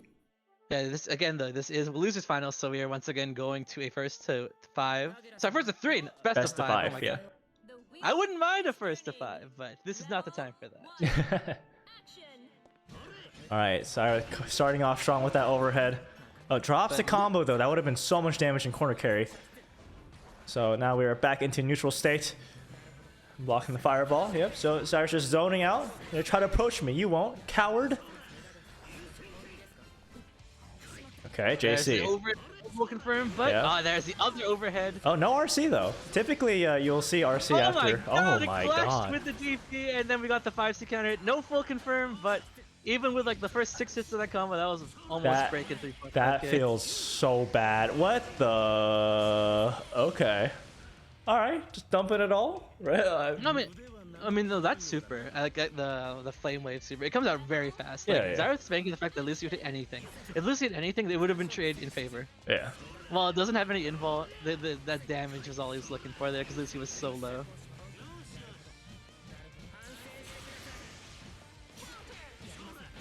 What side are we on? I don't know. Bevo, nice. Doesn't quite get the punish there. Nice air stall, keeping yourself in the air, Lucy. The timing messed up, and that was a good command grab. No full conversion though. In fact, I'm not even sure if he could have gotten conversion because he did 6D into 5D there. But the damage adds up. This could be death. Never mind. We're dropping everything. Commentator's curse. All right, cash in the no tech. I said could. Oh, you're right. Is. You're right. You're right. I gotta. That's my OS for commentator first. All right, we got the easy to drop confirm. RC to big damage. Next hit will kill, right, for both players. Right, for both players, yeah. Yep. Oh, there it is. Yeah. It was Xyrath. I wasn't sure Xyrath was gonna burst that, but that was good. Like, you usually don't want to be in a position in neutral when you're one hit as Kagura. Yeah. So like, good patience there. Oh no! 6C round start. Oh and my god. Worked. We're going to the corner and taking 4K for that. 4.6. Oh my god, that's a lot of damage. Nice block. Man, imagine starting the game with 40% less HP than usual. That is, yeah, it starts Lucy at an already huge disadvantage. Next big confirm can kill from Xyra's side, so Lucy has to be very careful. Star's still holding on to the burst though, so that's probably not going to happen. Nice patience. Oh, guys, purple throw. Okay, we're ready to check the purples at least. Okay. No, I think she assumed that it was like a normal crush trigger hit could go into a grab, like untechable grab. Maybe that's what happened. Oh, bro, that's death. Yes. It's kind of iffy. Okay, there we go. Yeah. Like worst case scenario, if these new drop didn't kill, you could have just wrapped it into one more super. Well, she only had 50 meter. Yeah, sorry, wrap it into one more special. Oh, okay. I don't know, because I feel like it would have been too prorated at that point. Or the combo would have gone too long, so they would have instant tech. No, I think you could have at least gotten 236C. Okay. At least. Or DP even. The wheel of fate is turning. Rebel 1. Action. Alright, Charles Lucy taking the first game. Yeah, round starts 6B, no full confirm.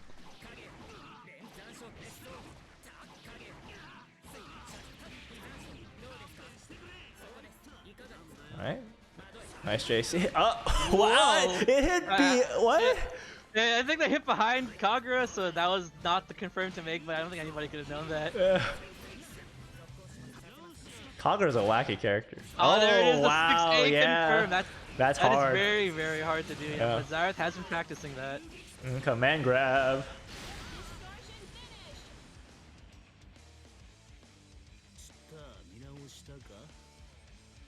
So yeah, that was a good, strong round there. Lucy didn't actually burst though, so not the worst situation in the world to be in. Alright, 2BB. Also still up a game too, and there it is, cross up overhead.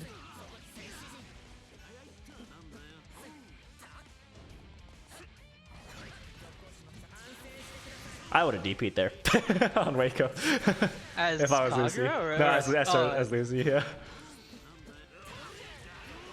5C countered, unfortunately doesn't lead to much as an air hit there unless you're super ready for it. Oh, yep, just in range for that 5B 2C to connect. Oh no, just JC! Just JC! Stars Lucy! Hit. Oh, if you just JC'd, you would have caught the roll. Oh. And you're taking 5K now! No, Stars Lucy, please. Why do you refuse to do JC, Oki?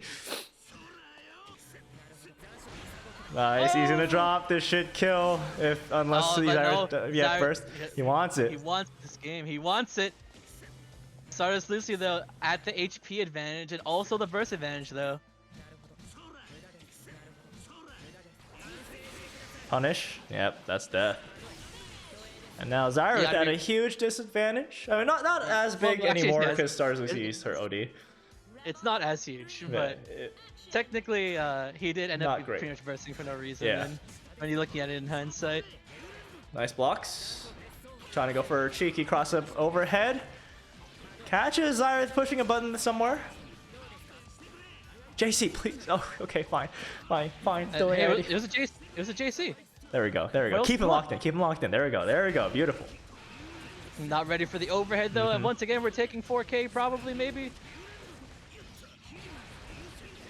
4.6 DP. So at a certain point, like, you know, Zyra has always shown that, okay, I'm going to do like some sort of 2A or whatever media on you. So, you know, just DP on wake up. You have meter. Or make him respect your wake up. Yeah, he had the burst, so that was gonna be death. Yeah.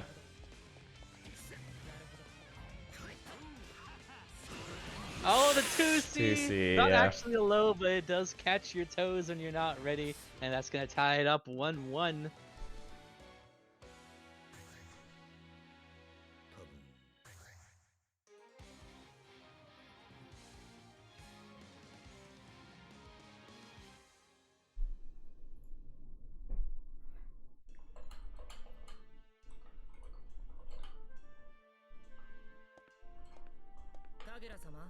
The wheel of fate is There we turning. are, starting Rebel 1. game number 3. Around Starcotimus. Okay, I got hit, I guess. Yeah. I wouldn't have expected that. Wild boy. Okay. All right, 60 punish. Oh, a bit too slow there. Okay. Oh. All right, hard knockdown. Oh, it's trying to 2DA out of pressure. That's pretty ballsy. It does go over lows, but yeah, it's quite a startup on it because the stance. There we go. That's what I'm talking about. Yeah. But no confirm off that, Oh. unfortunately. And that was a good some patience from Zyra. Unfortunately, we're not in the corner, so 2C doesn't leak that much. Ah, there's the Overhead. overhead. Oh, burst. I'm not sure about that burst, but Yeah. if there's a character who could turn around, it would be Kagura, but Lucy had all the resources to burn there. So now Zyra, it's bad position here. Down around, down a burst. Also, that was a great use of super to punish his stance there, right? Like, regardless of what Zareth did, he would have gotten hit, so. Nice awareness from Stardust Lucy. Overhead. Yeah, trying to do ODR, I bet. Yeah, we've actually seen it a lot this whole Yeah. tournament where people are being hit by the by overheads and then bursting. Yeah.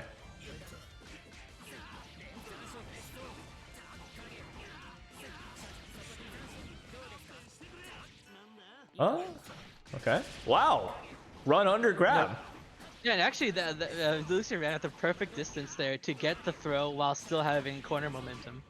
And to the reset, Zyra was ready to jump, not ready to block, it seemed. Yep.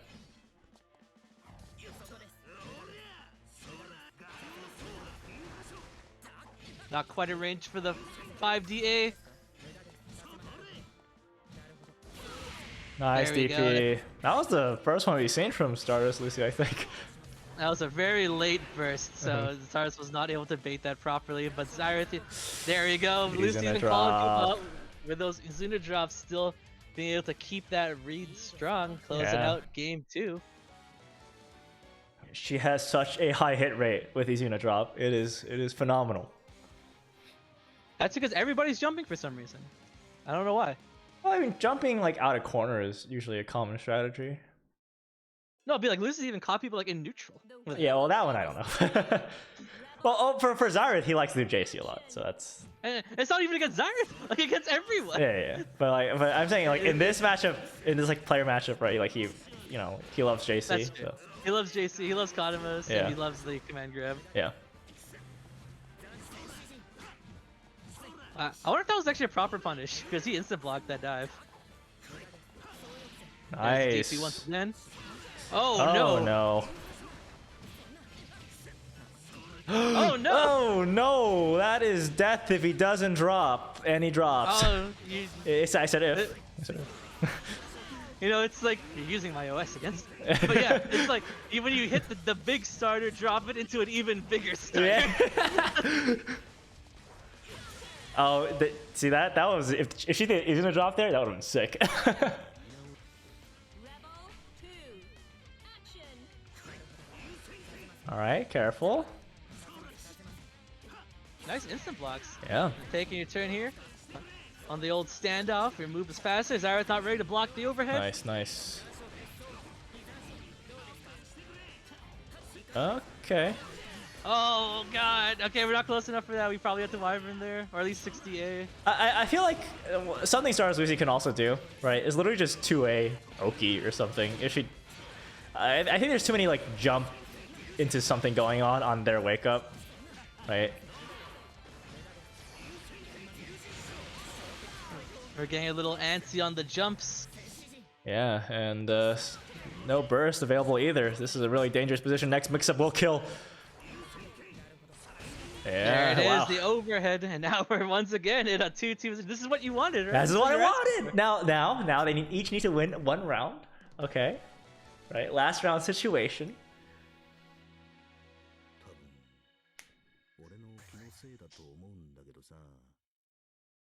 Oh my goodness, this is getting scary. All right, pet player, they're taking their time, right? It's okay, guys. Take your time. You got calm down, clear the mental.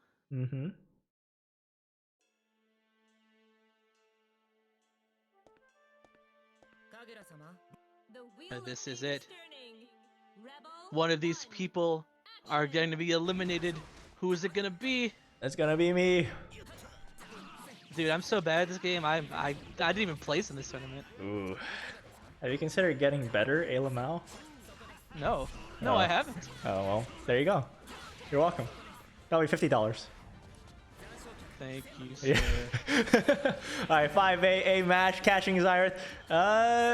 I'm serious. Like as soon as Zyrath sees Stars Lucy on the ground, on the air, I think he could just get away with roll tech. Oh, nice safe jump setup there. Oh, no. no! Yeah, I respect that burst. Yeah.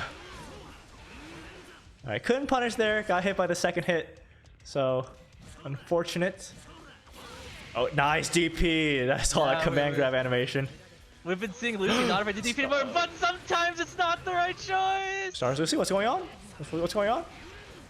Hello? Hello? What's with all these DPs out of nowhere? Oh no! I mean, once you've tasted the power, you can't untaste the power. Big if true. Rebel 2. Action. Well, you land this successful DP and you're like, oh, Ah, I can it's- use this as yeah. a reversal, Yes. and then you get hit by a fatal into 5K. You're like, wait a minute, this isn't working. Zyrath is looking really good, but Stars Lucy drops to 60. That is not the one, not the button you want to be dropping here. Although she can like special cancel it, to be fair. So. Yeah, but there is the cross-up overhead hitting everyone. Oh, Oh, the okay. run of DP. Oh, if he was in the air, so that was a super awkward button to confirm. Oh! Oh no, this could be it. Is this dead? Oh, he dropped it! He drops it! I said could. Okay. That's there you dead. Okay. We didn't get the very down to the wire game, but we did at least get the 2-3. That was close, yes. Very close. That was very close. All right, so Zyrath moving back up to Grand Finals. Grand final. Grand Finals.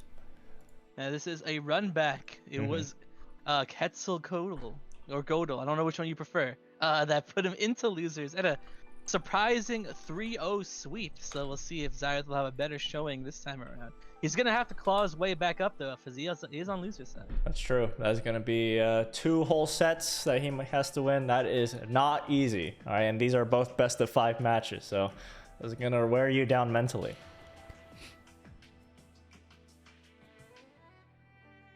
But he is coming off from a big win, right? You know, got that momentum going for him. So let's see if he can make use of it. And either one of these players, no matter who wins or loses, is guaranteed second. Yep. Or at least second, I should say. So just taking our time here already. There we go. Going into character select. This could be the final set, or at least the second last final set of this whole tournament. One of these two players, Zyrath or Quetzalcoatl. will be your champion for Ascension Act 3. But who will it be? Find out in the next episode of Ascension Act 3. Well, we don't necessarily know, because like if one game is one episode, there's no way we're gonna find out next episode. So are they gonna be like powering up for 3 episodes or something? Is that what's going on? Yeah. Okay. I mean, what you said was a Dragon Ball Z reference. Yeah. All right, here we go. Grand finals. Fireball catching Quetzalcoatl, trying to just find a way in. Challenging with 6A. That's very good. Needs to be careful though, because if Xyrath gets a Wyvern in there, that is going to be bad news for Quetzalcoatl. Both players though just playing pretty far back. Although, 6C. Yeah, 6C. That's a big hit. Again, a free seal and a lot of damage into a throw. Bum bum bum. This won't be death, but it's gonna hurt, especially if Quetzalcoatl decides to use super here. Oh, there's the overhead though. Xyrath's patented. I'm just gonna do 2D egg whenever I feel like it. Watch out for the DP. Oh, he was ready for the DP, but Ketz did not take the bait. Wow, 2C? I will bet all my money that was a DP miss. Yeah, me too. Oh, why did no? I would bet literally every dollar I have on that. Yeah, no, I agree with you. I'm pretty sure that was a DP, but if it works, it works. All right. Yeah, true. It did work. He even got the confirm off it too, so he was ready. Yeah. That's good.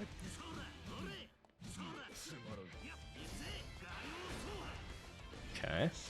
So yeah, both players playing a bit far back. Xyrath Xyrath playing a lot more patient than before, right? With his previous match with Quetzalcoatl. So, although he is kind of a little bit too close to the corner, right? So it's about maintaining control, spacing wise. Oh, drops the 6B there. No barrier. You gotta watch out when you're blocking in the air. All right, now this is the position that Xyrath wants to be in. Okay. A little awkward, but we have the nice confirm. Oh, drops once again. Quetzalcoatl woke up and hit 5C, which I'm pretty sure is a DP.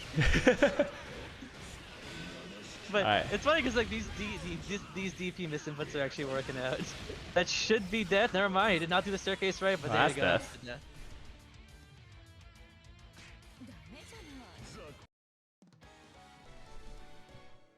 Quetzalcoatl taking game 1. We just see. I don't know. I mean, it could be godly reads, it could be misinputs, but they're working out. All right. Well, the 2C, like the wake up 5C didn't do anything. I'm pretty sure that was a DP. But the wake up 2C, like I said, I'm 100% sure that was a DP. Yeah, and it just happened to work out because Kagura's 2D is an air move. Crazy. The wheel of fate is turning. Rebel 1. Action. Round start. Or I don't think you want. Right. Oh, that was a drop combo too. Oh no. But it's all right. 3C unlocks. All of them very useful. Yeah, return to neutral there. Garanex once again coming in with his patented. Xyrath, no. Yeah, but the impatience is definitely showing. Yeah.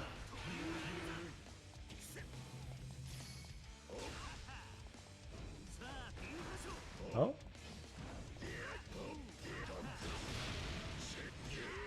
Oh, that was an awkward spacing. Yep. Don't blame me. Oh, 2C anti-air. I would not have expected that, actually. Yeah, I wouldn't have either. But, there was a punish. No! Yeah, you let him get away with that free unlock. It's okay, though. We got the overhead. We're going to the corner with this as well. You just have to watch out for the DP. Yep. I said watch out for the DP. Oh, punish. What are we doing? No! No! Is No! this peak blaze move? No! That's not... Why What are are you we doing? I can't even commentate this.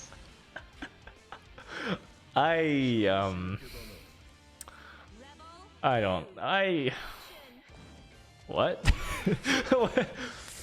Okay, very interesting set of string of events there. I'm not sure how to respond to that, but we're in our next game. It's fine.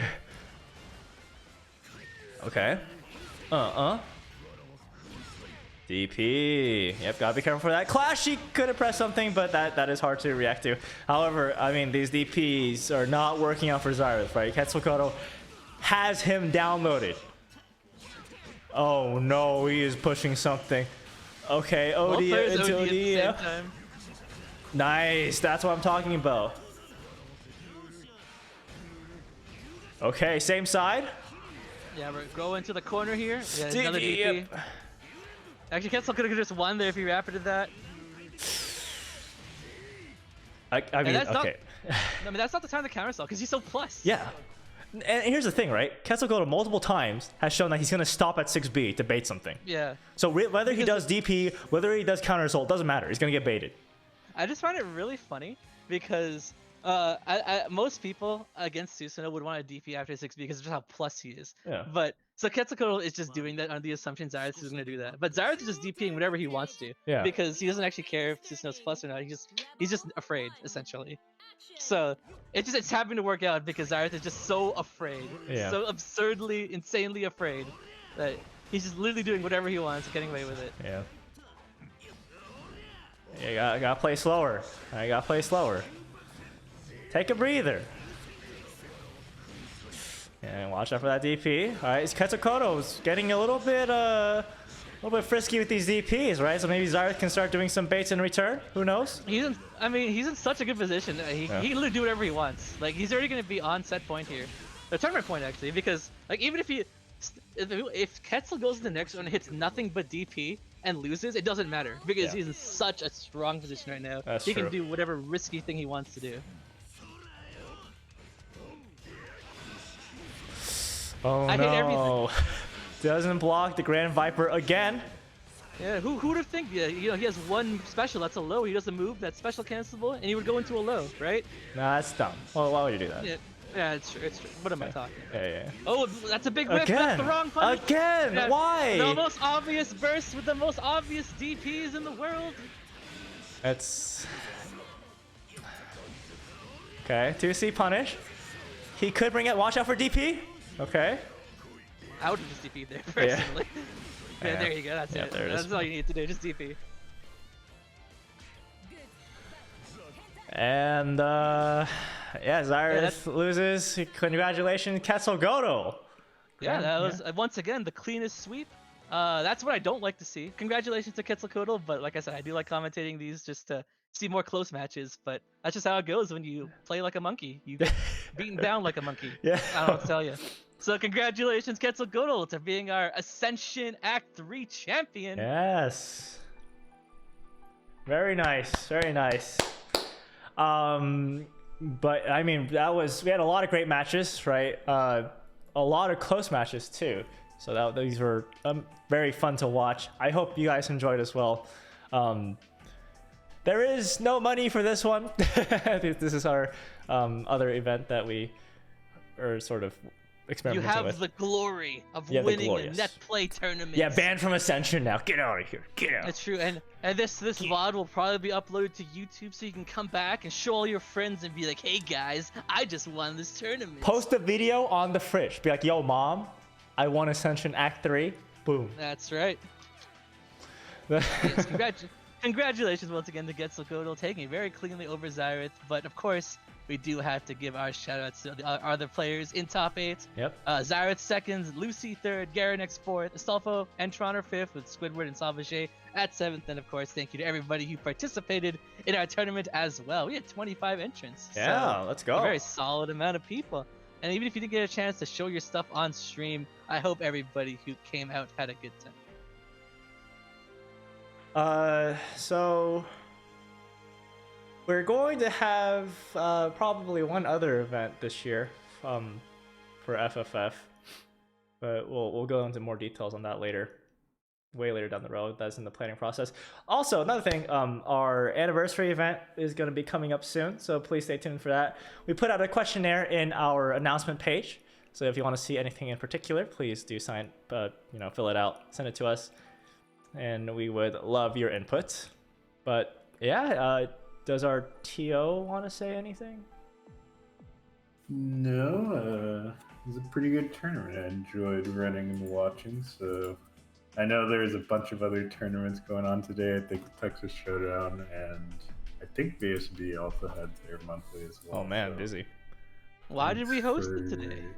I did not check the schedule for Texas Showdown, and Vancouver does their own thing, right? So. That's true. That's true. But yeah, thanks for participating and hanging out, everyone. Hope you had a good time, and stay tuned for more announcements. All right. Well, without further ado, we'll be taking our leave. We hope you all enjoyed Ascension Act 3, and we'll see you guys next time. Bye bye. See ya. Yeah.